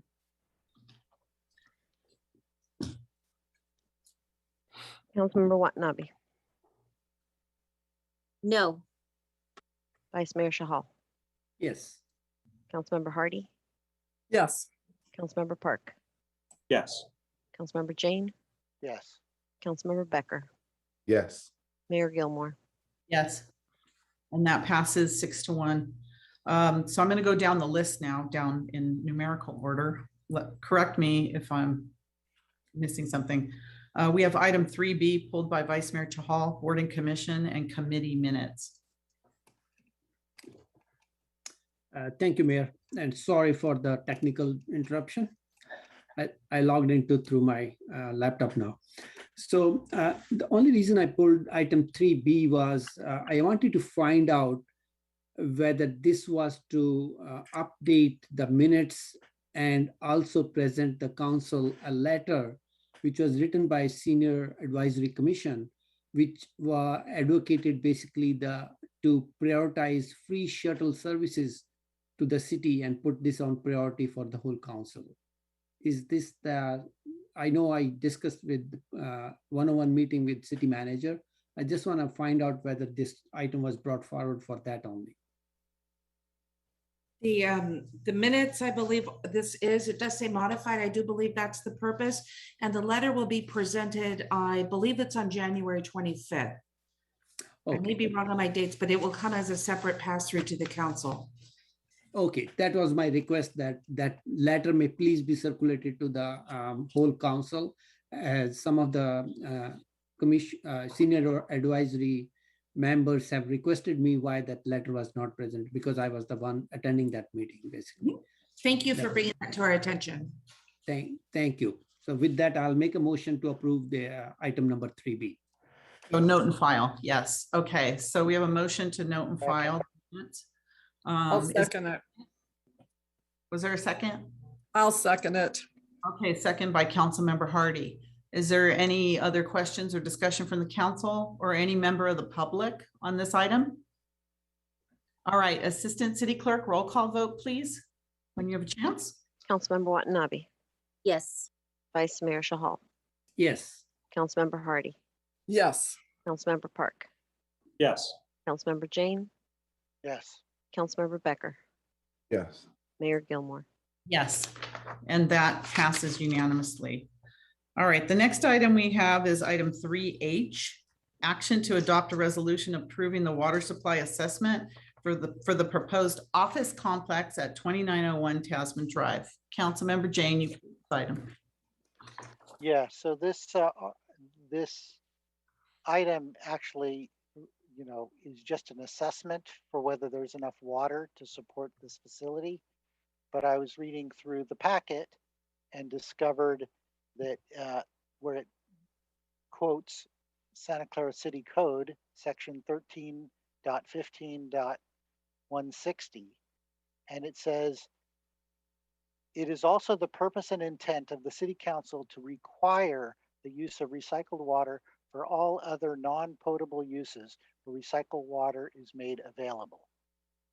And I submitted a number of questions to staff and got some answers. It seems that office buildings use 117,000 gallons per day of water, and that water is primarily used for toilets, urinals, cooling towers, and irrigation, all of which, in my opinion, could use recycled water. So I know that a number of cities are now requiring office buildings, non-residential buildings, to dual plumb so that recycled water goes to the toilets and for irrigation. And I was wondering if that feature is supported in this, since it sounds like we're requiring that. I don't know if, Yeah, good evening, Councilman. Good evening, Mayor. Yeah, Gary Welling, Director of Water. yes, I recognize you. Okay, very good. Thank you. Thanks for coming in. Sure. Good evening. Gary Welling, Director of Water and Sewer Utilities. Councilmember Jane, yes, good question. We are requiring recycled water for this facility. We do have a recycled water line running on Bunker Hill, and we'll bring it down Ironside. So they're about 300 feet away, depending on how they do the development. So we've required it as part of our project clearance committee. So the developer is aware of the requirement. And we want them to get us most of their information in as far as what the demands might be, so we can actually get an application with South Bay Water Recycling and then get the demands approved. So we're definitely requiring dual plumb facility at this site. Thank you, Director Welling. Thank Great. you. So it'll be dual pump. Thank you. All right, do you have a motion to I would like to resolution? I think it's just, yeah, I would like to adopt the resolution approving the assessment. Second. All right, is there a second? Who was that? Is that you, Councilmember Becker? Okay, we have a second from Councilmember Becker. Is there any questions or comments from the City Council or any member of the public on this item? Okay, seeing none, Assistant City Clerk, roll call vote, please. Councilmember Watanabe, Yes. Vice Mayor Shahal, Yes. Councilmember Hardy, Yes. Councilmember Park, Yes. Councilmember Jane, Yes. Councilmember Becker, Yes. Mayor Gilmore. Yes, and that passes unanimously. Thank you. Our next item is item 3I, and that's pulled by Vice Mayor Chahal, and that is approval of a fraud, waste, and abuse policy, authorization of a whistleblower hotline, delegation of signature authority to city auditor for vendor agreements related to the whistleblower hotline. And Vice Mayor Chahal, you pulled that item. Thank you, Mayor. Yes, I did. One reason I pulled that item is because I want to ask staff to give a brief presentation or speak about it. It's an important item for residents as well as every employee of the city. And once they do that, I have some quick questions like, when do you think we'll have this program be active? I remember when in 2019 council priority session, it was discussed and it has been delayed since 2019, probably more than 2 years now. And second thing, if this program is to be monitored and basically managed by the city auditor, we do not have a city auditor. What is the position of the council to appoint a city auditor to make sure this program goes well? Those are my two questions. Anybody else have any questions before we go to staff on this? Okay, seeing none, go ahead, staff. Who was that? That was Dave. This is Ken Lee, Director of Finance. I did want to introduce David Nose, who's our audit manager. He started in that role as part of the reallocation of some positions through budget proposals. And so David has been charged with advancing the audit work plan that was presented to the audit committee earlier or late last year. And I'll turn it over to David to introduce and talk about this item. David. Thank you. Thank you, Ken, and good evening, Mayor and Council. Thanks for the opportunity to present this item tonight. In regards to your question, yes, we've transitioned the city auditor office a bit, as Ken mentioned, with part of the budget proposal. So for the last probably 6 months or so, we've had a two-person staff, myself and a management analyst, kind of re-upping the city auditor's office. And what you referenced before was a couple of years ago, we had different staff in there. One of them was Lynn Lamb, who's now our operations assistant finance director. So she had gone and started doing some things with the city auditor's office. And then through, staff transitions and need of roles, transition back to the operations side. So we're picking this item up. And so I think you're right. We did bring this up a couple of years ago. And what we're doing now is getting this across the goal line to officially adopt a fraud, waste, and abuse policy here at the city, which we haven't had before. And it really is an opportunity to identify for employees, all staff, members of the public, that we take any issues of fraud, waste, and abuse seriously, and officially adopting a policy to make sure that there's reporting requirements, whatever chain of command is necessary, depending on the report that's issued. And importantly, also setting up something that we deem as a best practice within the internal audit world is to have a third-party whistleblower hotline.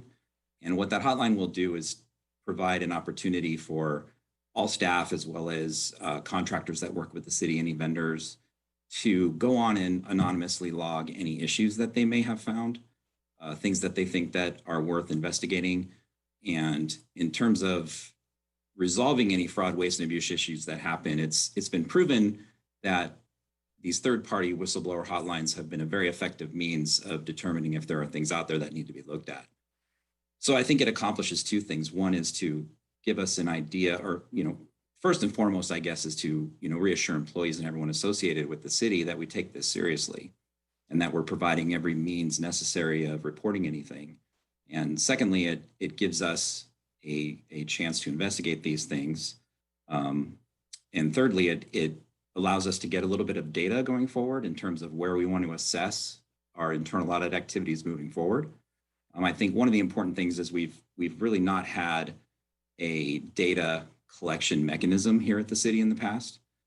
Things have been maybe turned into through HR, or maybe people have reported things to their supervisor or manager, but this will provide us with an opportunity to really do some data collecting and determine the exact nature of any issues that are presented. So with your approval this evening, we would then go ahead and get into a relationship with a third-party whistleblower provider that has experience in this area. So when people call them or do enter any issues through their web portal, they really have the expertise to drill down into it, find out, is this an HR issue? Is this really a fraud issue?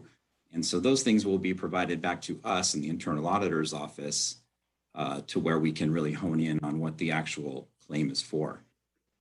And so I think twofold, the important thing is to really adopt a policy, which then we can deliver to employees. I think the way we envision it is if you do approve it tonight, we would make an effort to do some training to existing employees, and then also make this a part of probably the employee onboarding process. So that way they acknowledge that they have seen the policy and that we're aware that the city takes these things seriously. So that's kind of the background of the process that we're looking through. And we now have the office staffed, and we're trying to get things spun up in as quick a fashion as we can. So this is one of the processes that we deemed as being really important to get started right away. Thank you, David. I think City Manager, your hand is up. Yeah, I want to just applaud city staff and Dave for putting this in place. As you recall, one of the key findings when I started with the organization was the absence of an audit function and programs like this to identify high risk in the workplace. And so it certainly is welcomed by city staff and the administration so that we can continue to learn where there's high risk activities. I also just wanted to answer Vice Mayor's question that as one of our findings, we learned that the city auditor role and function was misplaced, as it is by nature in the charter, a city charter council appointee, although the assignments and duties and title were placed on an elected official in the past. So this position has, by action of the council, been kept vacant for budget purposes. If the council is interested in appointing a city auditor, then it would go through the process of engaging with an executive recruiter recruiter, working directly with the recruiter for job description and placement of a city auditor, much like you're doing right now with a permanent city attorney. And so that would complete the 3 council appointee positions that the council has. All right, thank you very much. Vice Mayor, you have more questions, comments? No, Mayor, I just want to conclude that I thank you, David, for all the details and apprising everyone of the program, basically. And thank you, City Manager, for your comments. And with that, I'll make a motion to approve item 3I. Okay, staff recommendation there with those 3 things. Okay, very good. So motion for 3I, and the second, I think that was Councilmember Park. Is that correct? I'll take it. Second. City Manager, your hand's still up. Did you have anything else to say on that? Thank you. Is there any member of the public that would like to speak on this issue? Sue, go ahead. You're not a member of the public, Assistant City Attorney. That's right. No, I'm speaking in my role as an Assistant City Attorney, not as a member of the public. Yeah, public, I didn't want to call on you, so there you go. Can I just, I know there's a motion and a second on the table. Can I just make a suggestion to the maker of the motion and the seconder that item number 3, delegating signature authority to the city auditor. I'm wondering whether, because we don't have a city auditor, if we have the audit manager, Mr. Nos, who spoke with you, if you may want to alter number 3 to include city auditor or audit manager, such that because we don't have a city auditor, they can't designate the audit manager. Just change it to city audit manager. Audit manager. So I'll make the change that recommendation number 3 be changed to, instead of city auditor, should be changed to audit manager. Thank you. And Okay, I am also. That was a good catch. Okay, thank you. All right, Assistant City Clerk, roll call vote, please, with that staff recommendation with the 1 change of city auditor to city audit manager on number 3. Councilmember Watanabe. Yes. Vice Mayor Shahal. Yes. Councilmember Hardy. Yes. Councilmember Park. Yes. Councilmember Jane. Yes. Councilmember Becker. Yes. Mayor Gilmore. Yes. Thank you. That passes unanimously. All right, going down the list, our next item is 3K, which was pulled by Councilmember Becker. Action on a resolution extending AB 361 implementation to allow city legislative bodies to hold public meetings solely by teleconference or otherwise electronically during the governor's proclaimed COVID state of emergency. So I think Councilmember Becker, you had some questions on this. Yep. I think Thank you, Mayor. days, right? Maybe it was just for 30 days. Yeah. Thank you. Appreciate that. So yeah, my questions are, I mean, I'm ready to make the motion to approve this, but I guess I've been getting a lot of questions about when we're going to be back in council chambers. I actually had a meeting with an assembly member a few days ago, and they were like, "You haven't been in council chambers?" And I go, "No." And they said, "Other cities are." I'm like, "Well, that's other cities. I mean, Santa Clara, we're doing things differently." But I've also been getting that from residents too about when we're going to be back in public. I know a few were very concerned about, they want to be at the priority session, but they don't know how to use Zoom and all that, and they want to know if we're going to have an ability, if there's going to be an ability for people to come to council chambers and speak, rather than being all remotely, like we kind of how we did before at the beginning of the pandemic.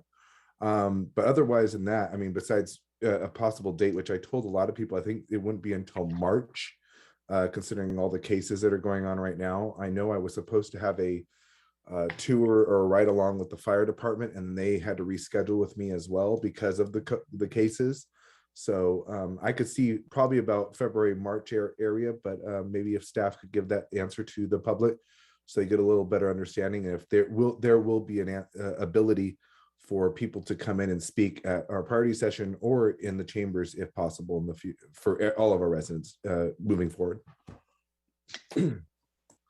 City Manager? Sure. So as our Chief Emergency Manager reported out earlier, we are in the peak of Omicron right now, and as projected by the CDC, it was going to peak around January 9th, and indeed it has, particularly within our organization where we reported out that we have 150 cases. And so we are in need of taking certain measures that help protect our city staff in the workplace, but also protect our public from not further spread. That said, as Lisa mentioned, that the county is projecting somewhere around the February timeframe that things will start to go down.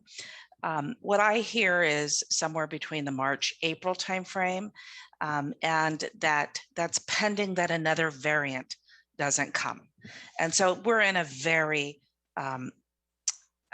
uncertain time right now with respect to we're peaking and the unknown part of another variant. So best case scenario, if things stay as they are, we could examine the question in March to determine whether we could begin to reopen a little bit more.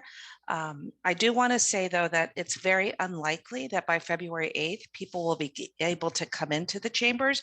One, because we have a lot of staff working remotely because they have COVID or they're waiting for their test. In fact, tonight's meeting is done remotely by some of our staff that are usually there in person in the chambers.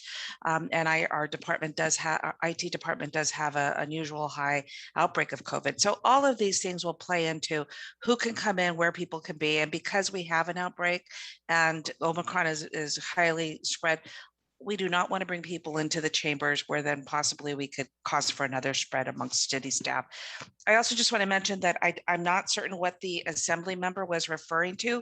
We're not uncommon, we're not unusual. A lot of cities have tested different models and I know Nora and Nadine will say that we're getting a lot of calls with people saying when they want to do what we're doing, both by having hybrid models of staffing in place at times or community. And so we're tracking just like everyone else, with the difference is that right now with the peak, we are a little bit more closed than other cities because of our numbers.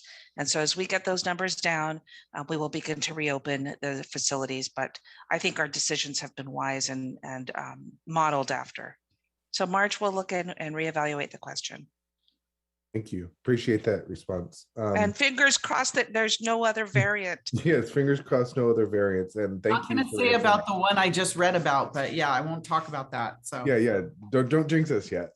So no, and I'm glad that you provided the answer, because I did get a few phone calls from people wanting to go on February 8th to that priority session. I said, I'm going to ask staff to answer it during the council meeting, so then you guys could be clarified and you guys could get it, the direct message. So, they don't feel like it's being filtered or anything. So, but I appreciate that. So I'd like to make a motion to approve then. okay, there's a motion to approve the action to adopt the resolution. Is there a second? Second. Second by I think that was Councilmember Jane. Okay, thank you. Any other discussion from the city council members? Comments? What about any member of the public? Would any member of the public like to speak on this issue? All right, roll call vote, Assistant City Clerk. Councilmember Watanabe. Yes. Vice Mayor Shahal. Yes. Councilmember Hardy. Yes. Councilmember Park. Yes. Councilmember Jane. Yes. Councilmember Becker. Yes. Mayor Gilmore. Yes, thank you. That passes unanimously. The next item we have is item 3O, action on annual appointment of vice mayor and chaplain. Vice Mayor Chahal, you pulled this item. Thank you, Mayor. I just pulled this item just to have public know that we will have a new mayor, vice mayor. Councilmember Jane will be the new vice mayor. I know Kate Quartan already declared Councilmember Jane to be the new vice mayor. So congratulations, Councilmember Jane. And I served as a vice mayor for last 1 year. I thank everyone for that role I did. So I just brought it for public information only. Thank you. Thank you, Vice Mayor Chahal, for your service as Vice Mayor this last year. Thank you to Councilmember Hardy for her service as chaplain. So now, Vice Mayor Chahal, you will be our new chaplain. So we get to hear from you at the beginning. You need to be ready at the beginning of every meeting for your role. And so, but I do appreciate all your service this year as Vice Mayor. And I want to, well, assuming this goes through, I want to congratulate Councilmember Jane. I have to get used to saying that now, Vice Mayor Jane. So, well, let's see if it passes first, okay? So let's start with Councilmember Becker. Thank you, Mayor. Oh, I don't know if I'm going to support that. No, I'm kidding. Well, I want to say thank you, Vice Mayor, well, now Councilmember Chahal, for your service as Vice Mayor. You know, it was great working with you as a Vice Mayor, and when you did fill in for the mayor when she had to, recuse herself on issues, you led great, and I'm proud to work with you as a Vice Mayor. And I just want to say I'm looking forward to now Vice Mayor Suds Jane as Vice Mayor, and looking forward to your leadership as well. Do you want to make a motion? I don't think anyone has yet. Sure, I'll make a motion to approve. I'll second that. All right, motion by Councilmember Becker, second by Councilmember Hardy. Councilmember Park. Yeah, thank you. I wanted to congratulate Vice Mayor, well, soon to be Vice Mayor, hopefully, Jane, and soon to be Chaplain Chahal. But I wanted to make sure that we didn't make any changes without congratulating and thanking the previous people, which you did, Madam Mayor. Like to thank and appreciate Vice Mayor Chahal and Chaplain Hardy for the work that they have done, and I'm looking forward to continuing to work in different capacities. Thank you. Thank you. So we have a motion and a second for this action appointment. Is there any member of the public that would like to speak on this issue? Seeing none, roll call vote, please. Assistant City Clerk. Councilmember Watanabe. Yes. Vice Mayor Chahal. Thank you, Councilmember Hardy, for serving as chaplain. Yes. Councilmember Hardy. Yes. Councilmember Park. Yes. Councilmember Jane. Yes. Councilmember Becker. Yes. Mayor Gilmore. Yes, and that passes unanimously. Thank you. And make sure that Councilmember Chahal now gets this statement of values. Make sure he has a nice copy of that. Thank you. All right, so moving forward now, we're moving along. All right. Our next consent calendar item pulled for discussion is, I think it's a Stadium Authority item, which is item 4C. Action on requests submitted by Stadium Manager for approval to incur charges for the February 7th through 9th, 2022 Pollster Live Conference and award purchase orders to Benjamin Litho, Inc. for Stadium Builder licenses, invoices, and incident cards. And this was pulled by Stadium Authority member Watanabe. Mm-hmm.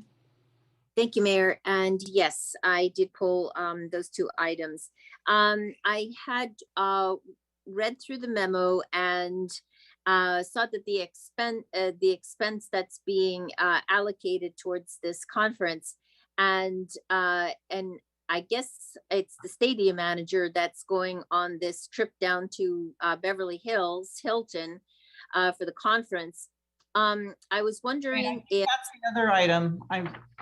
This is item 1. Yeah. Oh, are they all together? 1 and 2? Are we hearing both together? Sorry. I didn't, let me read the other one because I didn't read it. It's also item 2. Report from the Stadium Authority regarding Stadium Manager's request for approval to incur charges for the February 7th through 9th Pollster Live Conference. Oh, it's still the same. I'm sorry. It's on twice. Yes, one is the submittal from the Stadium Manager, their request, and the second is staff's report and validating it that it's ready for award. Okay, thank you. Yeah. So but we can approve them with one motion for 2 of them, or are they? Yes, that's what the council's been doing. Confusion. Yeah. Sorry, but I'm sorry about that. I'm sorry to interrupt you, Authority Member Watanabe. Go ahead. I'm sorry. No, that's okay. Better to get clarification. Be transparent.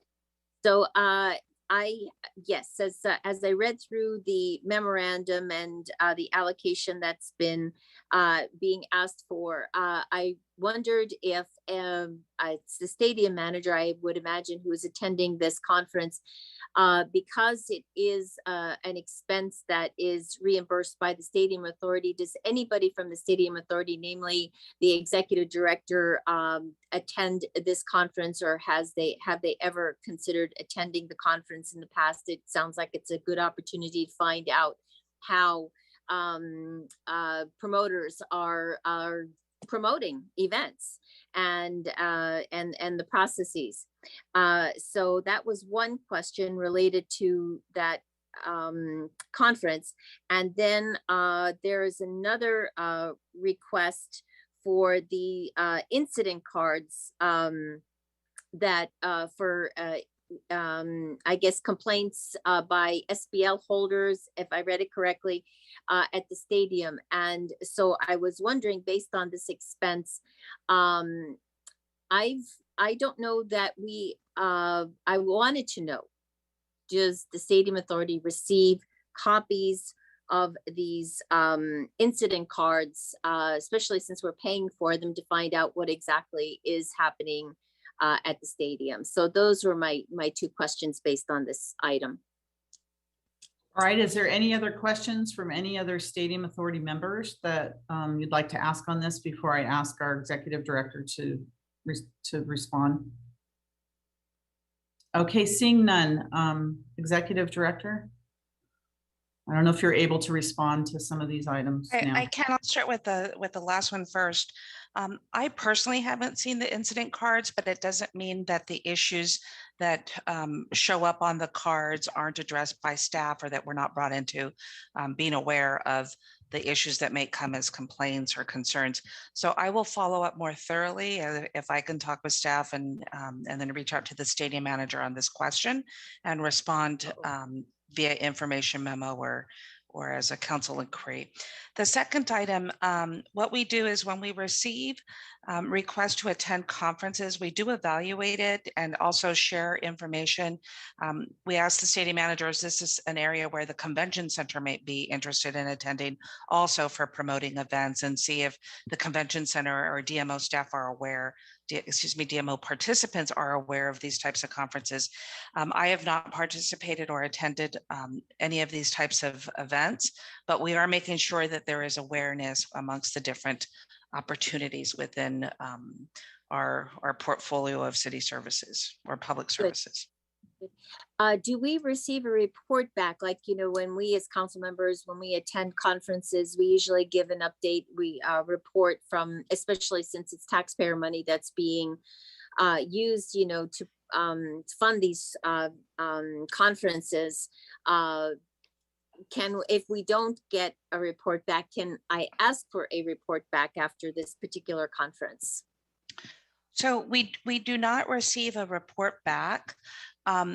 One of the items that we are working on is the marketing plan and the board direction on engaging with a consultant on marketing plan. And that's something where this type of information could show up in terms of strategies for marketing the stadium, as well as what information they're picking up and learning or focused on implementing through attending these types of conferences. But no, we don't receive a mark, but the placement would be the marketing plan. Okay, well then if we can ask then, especially since, like I said, it's taxpayer money that's being used to pay for these funding these conferences, and in an effort to be open and transparent, if we could get that report at when the marketing plan is presented, I guess at the end of March, that would be wonderful. Can you put that in, make a motion and then approve Yes. it and ask them to bring it? Because I think it makes sense for us to see if the public's paying for these things, what's the result of these things, and has it, does it result in any bookings? I like the idea of our convention center operators attending these kinds of things as well, because they should be all working together. So if you could make a motion, and then we can get this going and move on. Yep, thank you, Mayor. I'd like to just then move staff recommendation with the addition that a report be brought back at the marketing plan update, the stadium manager's marketing plan update at the end of March. Is there a second? Come on, no second? I'll second it. Okay. Any member of the public would like to speak on this issue? Okay, no member of the public. Anybody speak on this issue? All right, Assistant City Stadium Authority Clerk. Is that right? Yes. Roll call vote, please. Thank you. Just want to confirm with maker of the motion. So it's staff recommendation with the addition that a report be brought back at the marketing plan at the end of March. I think I'm missing a few words in between there. Yeah, a report back from the Polestar conference. Okay.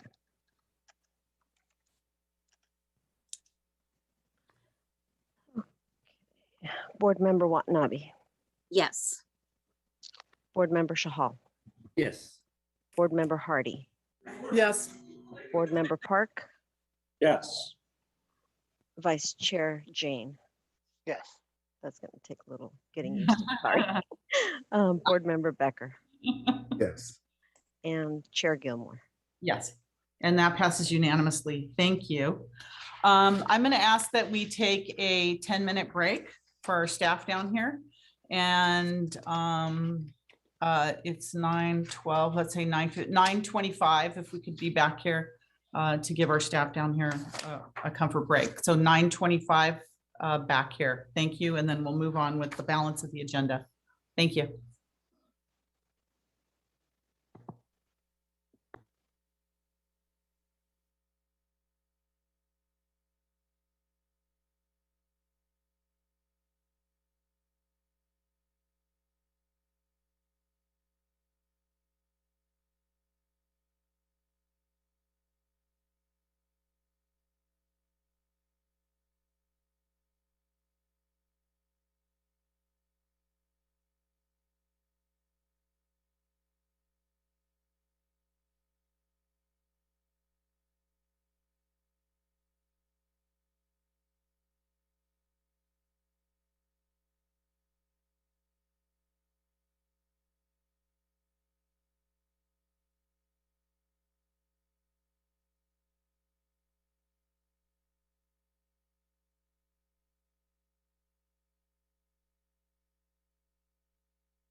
I should have been ready with my agenda.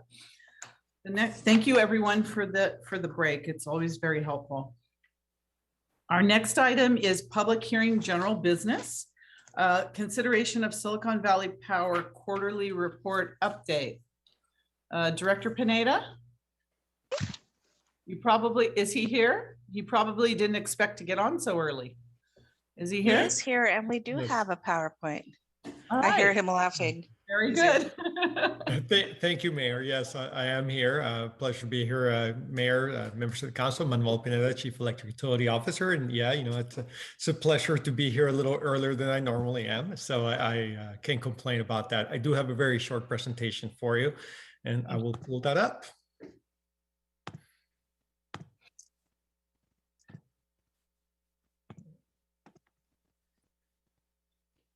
It should be up. If you don't see it, please let me know. I see it. It's up. Great. Thank you. Oh, that's So better. it's a pleasure to be here to talk to you about our quarterly update. And initially we were scheduled to do this in December, but we're here in January. And really what we have for you, just an update on kind of some of the highlights of this previous year that we had and also some upcoming items for the next year that you might be interested in. Starting off, just want to talk about our load growth and kind of where we've been over the last year. So our peak load, which as you know is like our highest load, had a small increase from about 586 to 592. But what was interesting is that our actual sales did increase what I consider significantly, about 7.65%.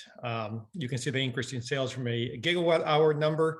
And what we really saw starting in March was a consistent increase each month. And it varied from 7% to 11% by months. And one of the things we're looking for, and we're going to continue to look at, and we do this on a monthly basis anyway, we're always looking to see where our sales are at, is will this increase continue into 2022? And as you know, we had some growth, we have some new projects, and it all depends where they're going to come online and a number of factors. But just wanted to present that to you to show you where we've been over the last year.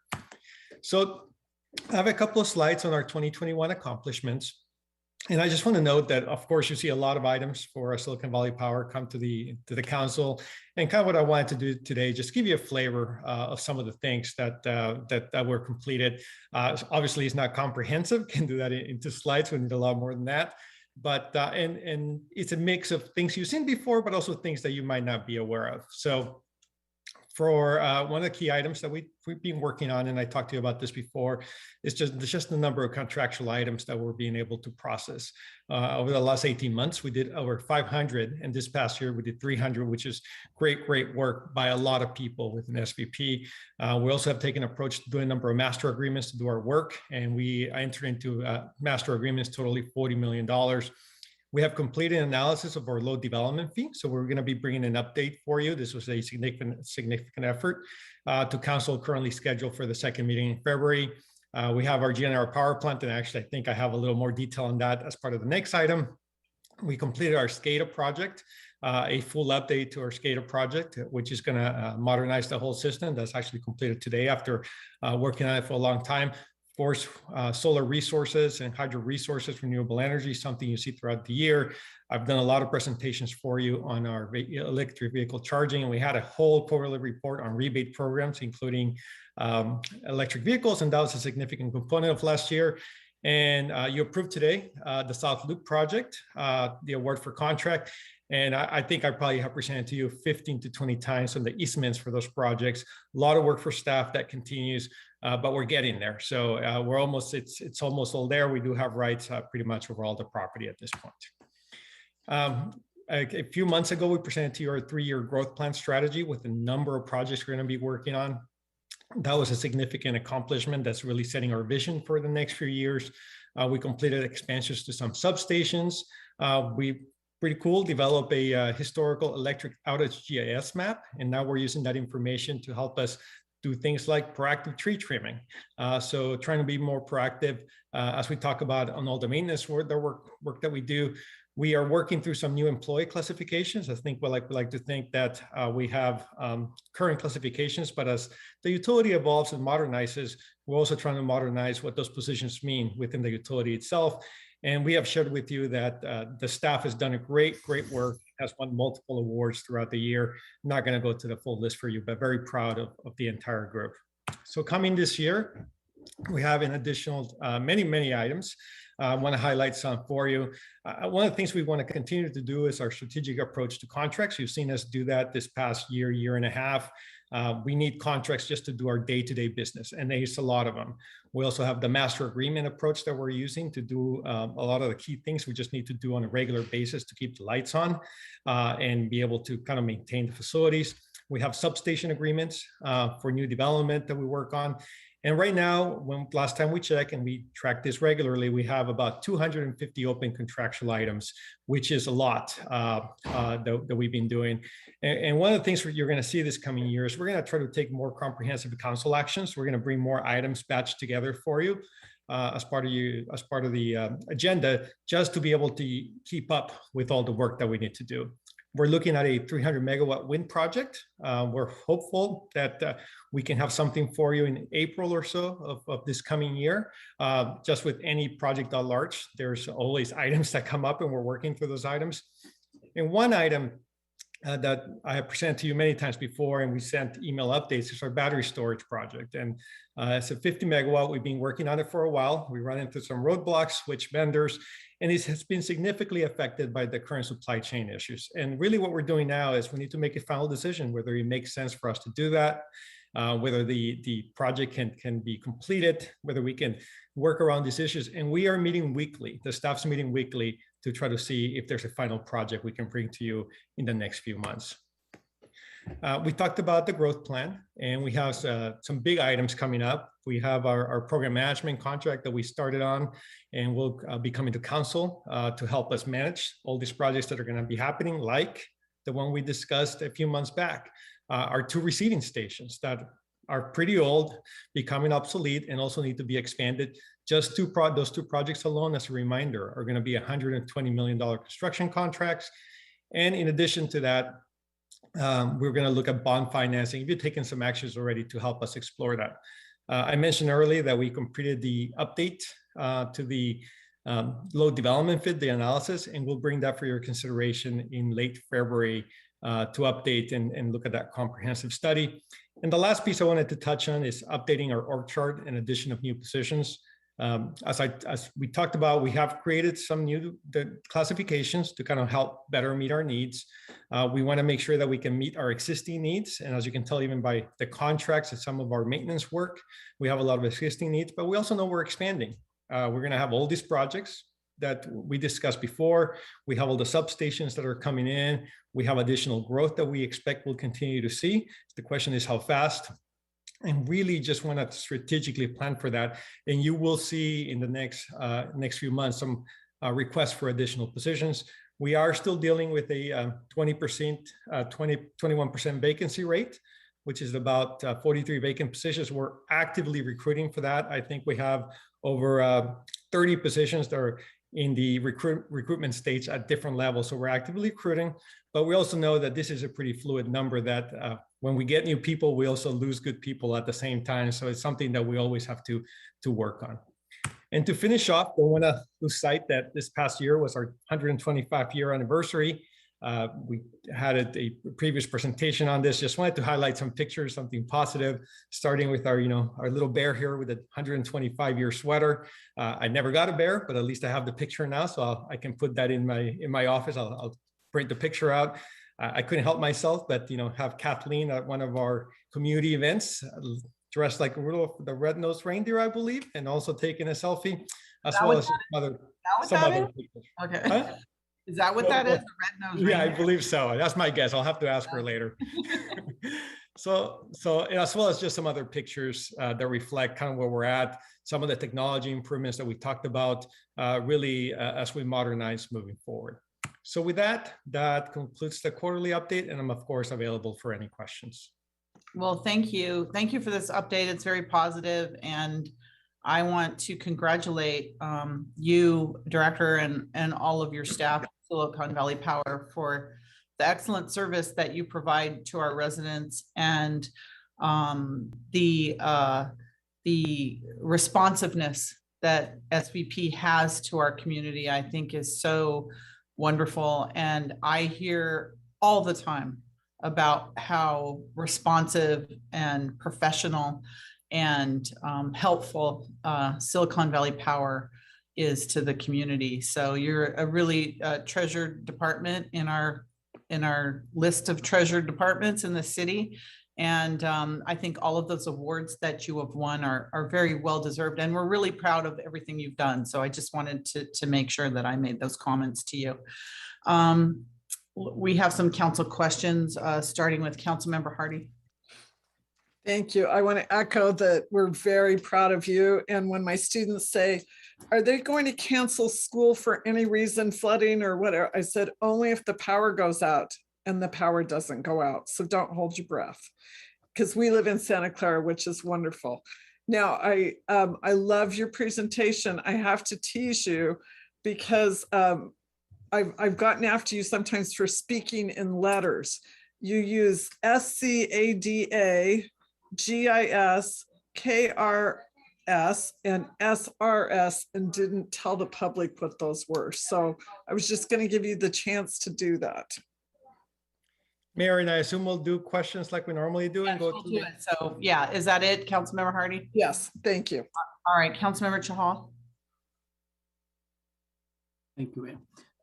Thank you, Mr. Pineda, for presentation. And I echo the same thing. Silicon Valley Power is such a jewel for us, both from revenue point of view and service point of view. Thank you for that.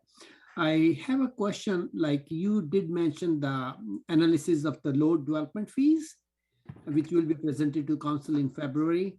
And I was looking at the South Loop analysis of what the electrical analysis total consultants made the total bid to be around 12 million, but then we got it at 18 million. So are we including those, the current economical as well as labor cost into this load development fees? That's my question. Are we able to incorporate the hikes we saw recently into those fees? And second thing, I know you did mention various 300 megawatt of wind power and 50 megawatt battery, 115 solar. Can you give us in a nutshell, like how much expansion we are looking into the new year in total, basically? Those are my two questions. Thank you.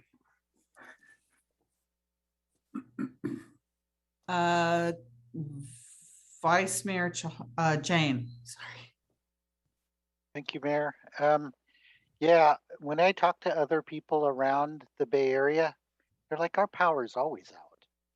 And my power basically never goes out, except for those damn squirrels every once in a while. But it is so. Could you watch your language, please? It is unbelievably reliable in Santa Clara. So I just want to give you kudos for that. I was hoping that maybe you could give us an update on the billing system and the green button connect. Thank you. Thank you. Councilmember Watanabe. Thank you, Mayor, and thank you, Manuel, for the report. And just to give you kudos as well, thank you for the 2021 accomplishments. And I think one of the new additions, specifically the appliance disposal that was implemented during the annual campaign was a great addition to the annual campaign. I saw a lot of old refrigerators and washers and dryers, on trucks going around the city. So obviously there was a need for people to get rid of those items. I think 2022, there are some great projects coming forward, and look forward to, the possible consideration of the 300 megawatt wind project. And just to add, additional kudos, since even though I'm just the alternate, alternate on NCPA, the Northern California Power Agency. I have to say that just talking to people from, the other cities that are part of NCPA, it's just so wonderful to see how well respected Silicon Valley Power is in the city of Santa Clara. It's such a great organization to be a part of. And I know that they look to Silicon Valley Power for so much direction and input. So thank you for being there, and thank you for, bringing that accomplishment and accolades to our city. So that's all I have. Thank you. Thank you, Councilmember Becker. Thank you, Mayor. I'll probably echo a lot of the same my other council members just said as well. But we appreciate all the work you do. Every time I speak to our residents, they appreciate all the work that Silicon Valley Power does. I mean, when we were having power outages, you guys were putting the power right back on during those storms, and you were fast. And I have to say, secret is all the other cities are jealous of Silicon Valley Power for some reason. Don't ask me why, but they don't like that. So you guys do a really great job, and you've done really great accomplishments this year. And so I'm proud to be part of this, and proud to help your budget and help everything else that you guys do. So appreciate it. Councilmember Park. Yes, I just want to echo a lot of the appreciation the other council members have stated.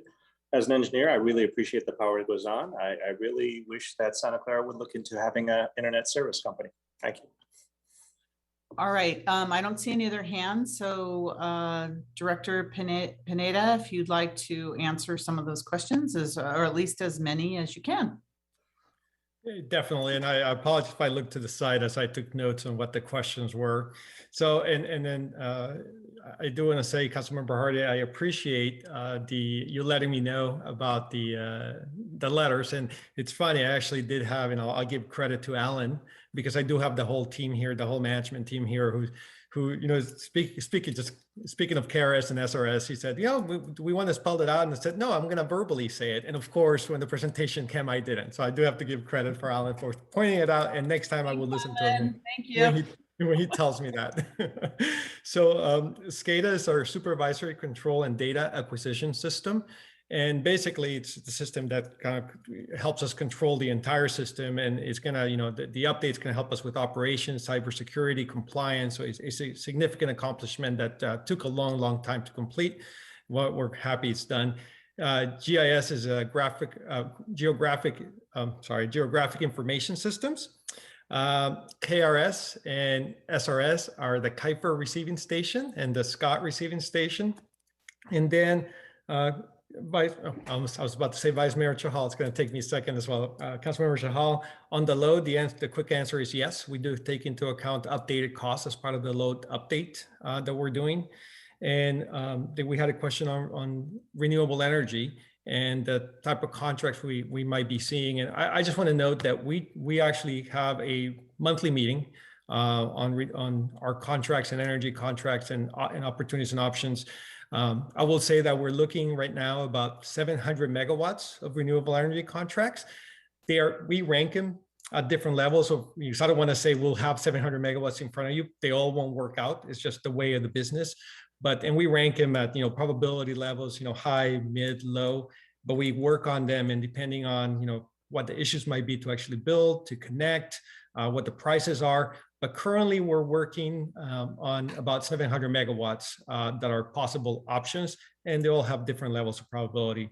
On the billing system, one of the items we have for this year to talk to finance about, I've spoken to Ken previously, is starting a pilot project on the new billing system. It's not an easy task, so that would be the first approach, to start with the pilot project, and that's a conversation him and I are going to have as we move forward. And no new updates on the green button, but we'll check into that as the year goes by. So I think I have all the questions. I do want to acknowledge, as I said, I have the whole team here. And I want to thank them for all their work that they do. There's a lot, there's a lot of things that occurred over the year. This just gives you a flavor of it. And also I want to thank all the staff, the engineers, the customer service, our power acquisition, operations, T&D substations. It's really a team effort, and I'm very proud to just be part of the team, and they deserve all the kudos. I'm glad to receiving and let them know, because I know they all appreciate it. So I'm very thankful for that. Thank you, and please express all of our appreciation to your whole staff and your whole team. So I'm going to go to the public. Is there any member of the public that would like to make any comments on this quarterly update from SVP, Silicon Valley Power? All right. I don't see any. So is there a motion to note and file this report? Councilmember Hardy. I'd like to make a motion to note and file Silicon Valley Power's quarterly report. Second. Here we have a motion and a second to note and file. Assistant City Clerk, roll call vote, please. Councilmember Watanabe. Yes. Councilmember Shahal. Yes. Councilmember Hardy. Yes. Councilmember Park. Yes. Vice Mayor Jane. Yes. Councilmember Becker. Yes. Mayor Gilmore. Yes. Thank you. That passes unanimously. Thank you, Director Pineda. I think are you finished for the night? I'm not sure. I hope so. I have the next item. Okay.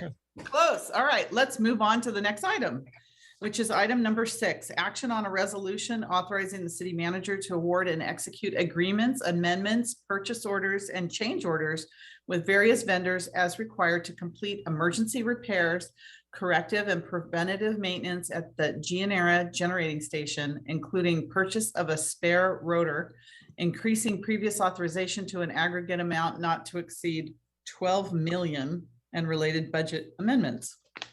Director Pineda. Thank you again, Mayor, and pleasure to be here once again, now to discuss our Gianera generation station, which for simplicity's sake, I always call our Gianera power plant. And just from a short background, it was constructed in 1986, 49.5 megawatt power plant. And I know some of the council members were able to visit it during some field visits that we did. And we actually went to the site, and it's powered by 2 General Electric 2GE frame 5 gas turbines. It's what we call the peaker plant. So it doesn't run all the time. And I have a correction on the presentation. I say each turbine runs approximately 250 to 300 hours a day. So it's both turbines combined run approximately 250 to 300 hours a year. And I do want to note that that's just, kind of what we're seeing. That can change. But the key part is that it's a peaker plant that runs as needed. This is a very significant asset to SVP and actually the entire South Bay. And is needed to meet our electrical load. And one of the key parts of it as well is that it's a local facility.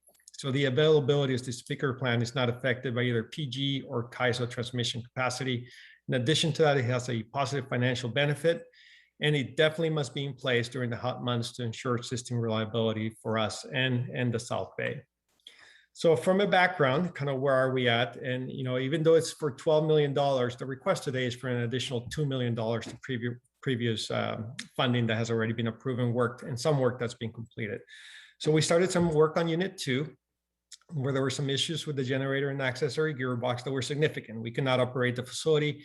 We were to council on December 16, 2020 for a $1 million emergency repair, and then followed up in 2021 to add an additional $1.5 million after we discovered more critical issues. Not unusual when you're opening older facilities that you'll find additional things. It tends to happen. That unit was returned to service in March of 2021. For Unit 1, there were several conditions that were identified during routine maintenance. I'm not going to read all those bullet points for you, but you can tell that they were significant.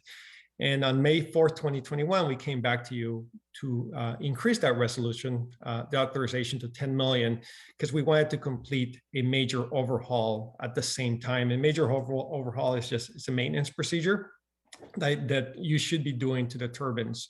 I do want to note that based on the records, this was the first major overhaul that was completed on the turbine since it was first installed back in the 80s.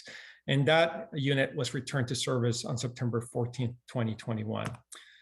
So what we were doing what's called our planned maintenance outage, meaning that we shut down the plant, we can't start it, and we're going to do maintenance during a period of time.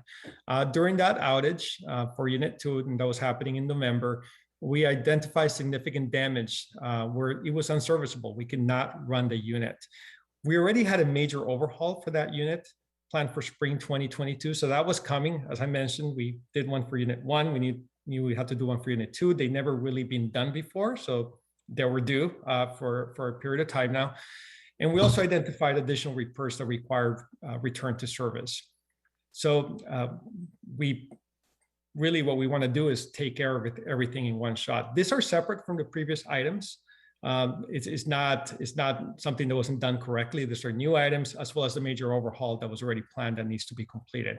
So what we're asking for today is to add $2 million to the previous authorization to be able to do all this work. It's going to allow us to complete the major overhaul, make the repairs. And then one of the things we want to do is consider the purchase of the spare rotor that's available. It's a significant component for us because if the spare rotor is available and we can buy it, it would be a significant benefit for reliability, because if we do run into an issue during those hot summer months, we should hopefully be able to replace rotors and continue to function the facility while something gets repaired. It's an opportunity that we really want to explore. We think it's there, and it doesn't come across too often, especially for this type of older units. I do want to note that, as we talked about many times, we do have a long-term maintenance approach for all our facilities. And we've been doing a lot of proactive maintenance. And a key component of that, we talked about that as part of the previous, is master agreements. We've done master agreements for the gas turbines at DVR, for scaffolding, for HVAC, for testing, commission testing, electrical maintenance, for mechanical contract, for gas pipelines. And we're kind of taking it a step at a time and doing as much as we can with the staff that we have. And we are proceeding with an RFP for master's agreements for GNR as well. So that wasn't done yet. That's why we're here under this format. And that RFP will be released next month. So we are proceeding as we are with a lot of our maintenance with the process of master agreements to be able to do that. So with that, I am not going to read the whole recommendation for you, but we want to be able to proceed. Add $2 million and end up with an aggregate amount not to exceed the $12 million to be able to complete the repairs to the unit, as well as to the major overhaul that we were scheduled to do in the spring of this year anyway. That concludes my presentation, of course, available for any comments. Thank you, Director Pineda. Looks like we have some questions here. Councilmember Becker. Not more of questions, but more of comments of thank you for your presentation. And I feel, honestly that, I agree with you that we need to be in a direction where we need to fix these things before they become even bigger problems, especially I think we've been having record heat in the last few years. So I think we need to move forward on this, and I'd like to make a motion when appropriate. You can make it right now. Okay, I'd like to make a motion to take staff's recommendation. 1, 2, do I have to read the whole thing out or? No. One and 2, A and B. Yes. All right, thank you. And there's all right, Vice Mayor Jane. Yeah, thank you, Director Pineda. I was just a little confused about the spare rotor, where that fits in here. We're not approving the cost for that. We're approving for you to go negotiate for the purchase of it. I'm not sure.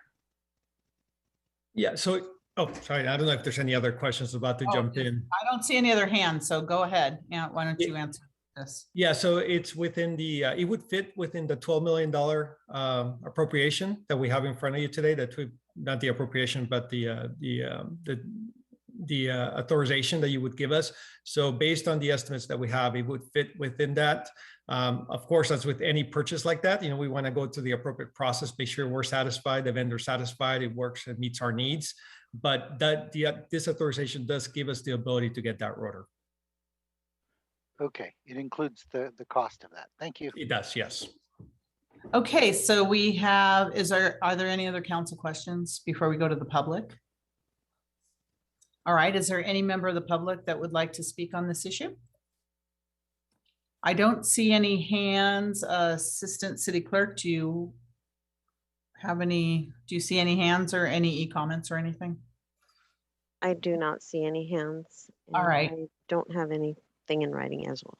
All right, thank you very much. So we're going back to the council. We have a motion and a second for the recommendation, staff's recommendation for this item. Assistant City Clerk, roll call vote, please. Just want to confirm second was Councilmember Park. Yes. Thank you. Councilmember Watanabe. Yes. Councilmember Shahal. Yes. Councilmember Hardy. Yes. Councilmember Park. Yes. Vice Mayor Jane. Yes. Councilmember Becker. Yes. Mayor Gilmore. Yes, and that passes unanimously. Thank you very much. And again, thank you, Director Pineda, to you and your staff for that. Thank you. All right, our next item on the agenda is a written petition. Action on a written petition, Council Policy 030, submitted by Keith Statenfield, requesting to place an agenda item at a future council meeting to discuss requirements from the Office of the City Attorney on approving an update to the CCNRs of the Casa del Rey Homeowners Association bylaws. And it's my understanding this is pretty routine. So I want to go to, Councilmember Watt. No, let me go to the written petitioner, Keith. I know he's waited all meeting. So go ahead, Keith. The floor is yours. You're muted. There you go. There you go. Thank you. Thank you. Can you hear me? Yes, we can. Go ahead. I, as the note says, I'm president of the Casa del Rey Homeowners Association. We are 40 owners on the west side of the city. We're near the end of a several-year process to update our governing documents, originally drafted in 1976 and woefully out of date. We have gotten to the point where all of our owners have voted. And one of the last steps is to submit them to the city of Santa Clara for approval, which is generally routine. However, we've hit a disagreement with the city attorney's office on two matters. And now we're asking to be able to come to council to discuss what those two are and ask the council to approve our revised CCNRs. And I would be glad to give more information if anyone asks, but I don't know if you can listen to that at that point before this has been agendized. So it would be nice if we just put it on the agenda and get it, back as quickly as possible so that you can help and move forward. Councilmember Watanabe, do you have a motion to put this on the agenda quickly? Yes, Mayor, I was going to go ahead and make a motion to add this petition to a future council agenda. Thank you. I'd like to second that. I think it was seconded by Councilmember Park. Okay. All right, Councilmember Hardy, your hand's up. Yes, I will say that this is my district and Keith contacted me and I was the one that suggested he do a 030 because we've got some residents that are trying to fix some things and we have to maybe grandfather it in. So I appreciate support on this because it will help these residents. Thank you. Vice Mayor Jane?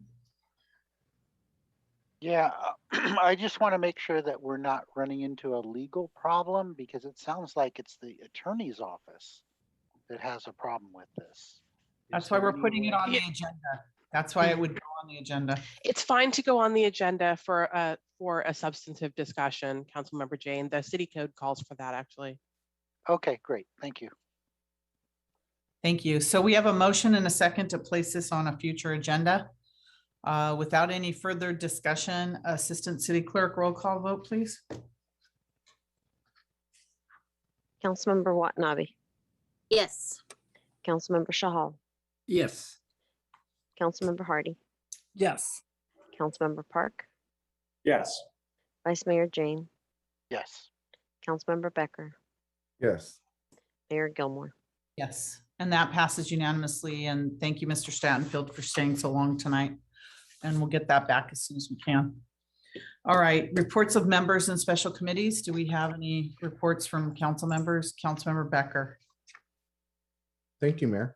So I'll make this as quick as possible. I'm just considering we could get out of here at a reasonable hour tonight.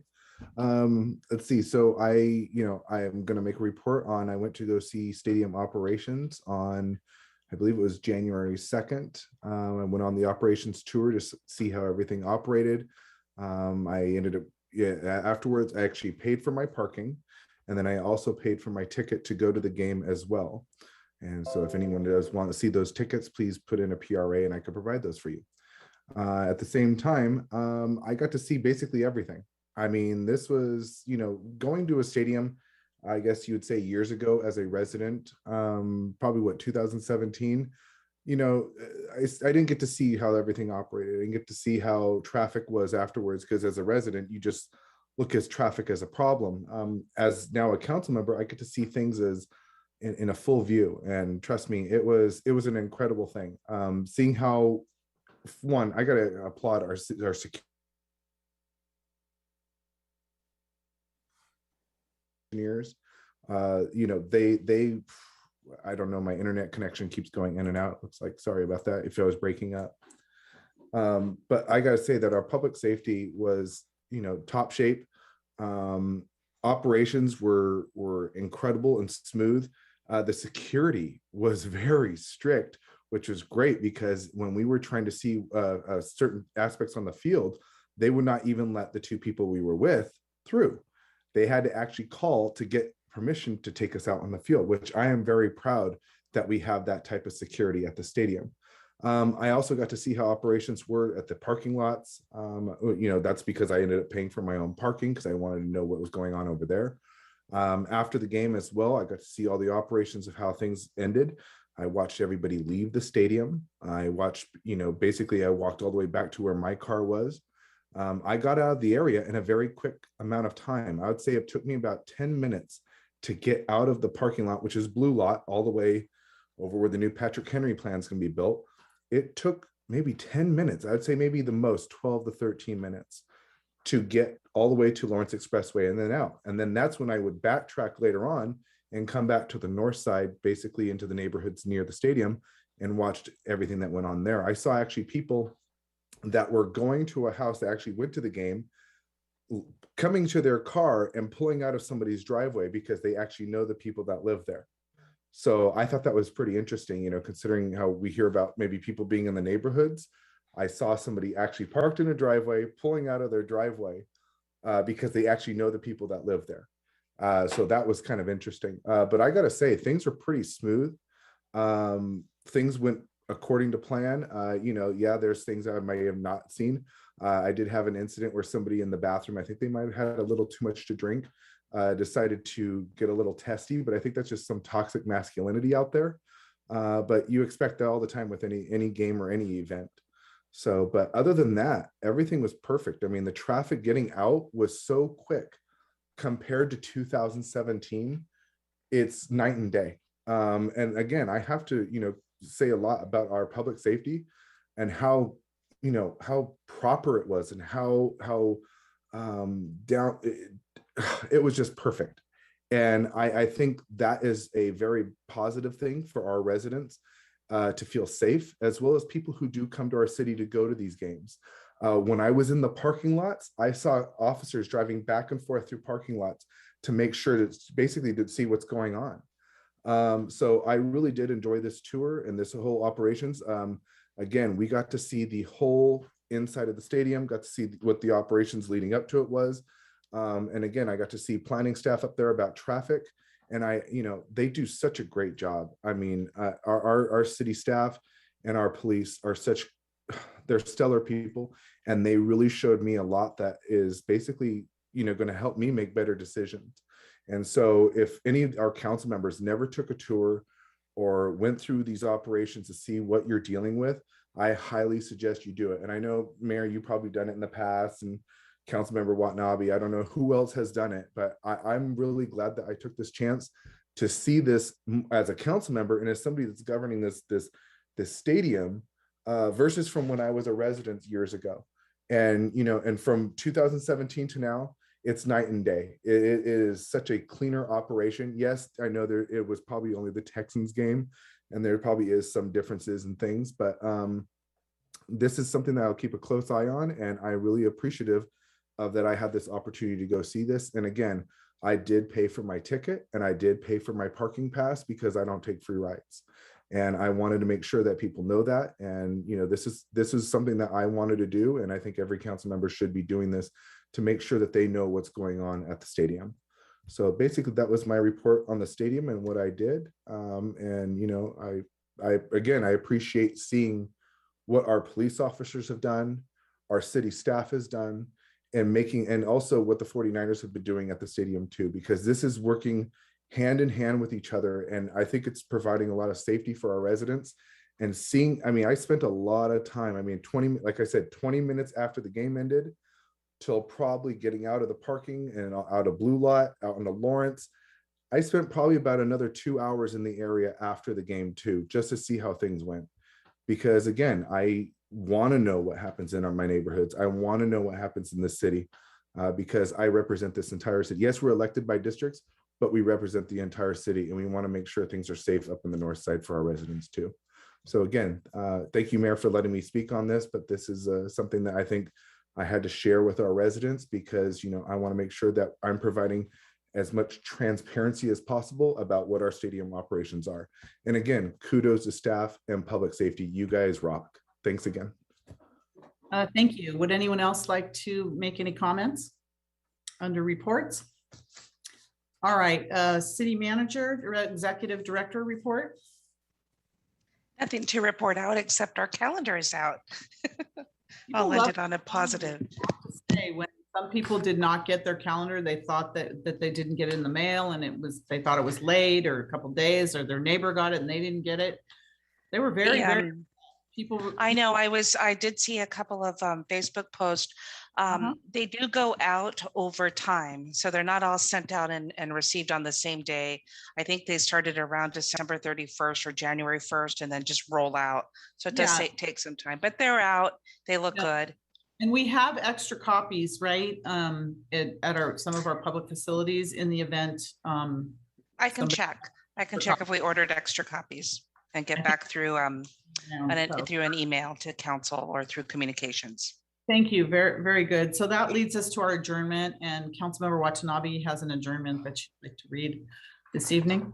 Yes. Councilmember Watanabe.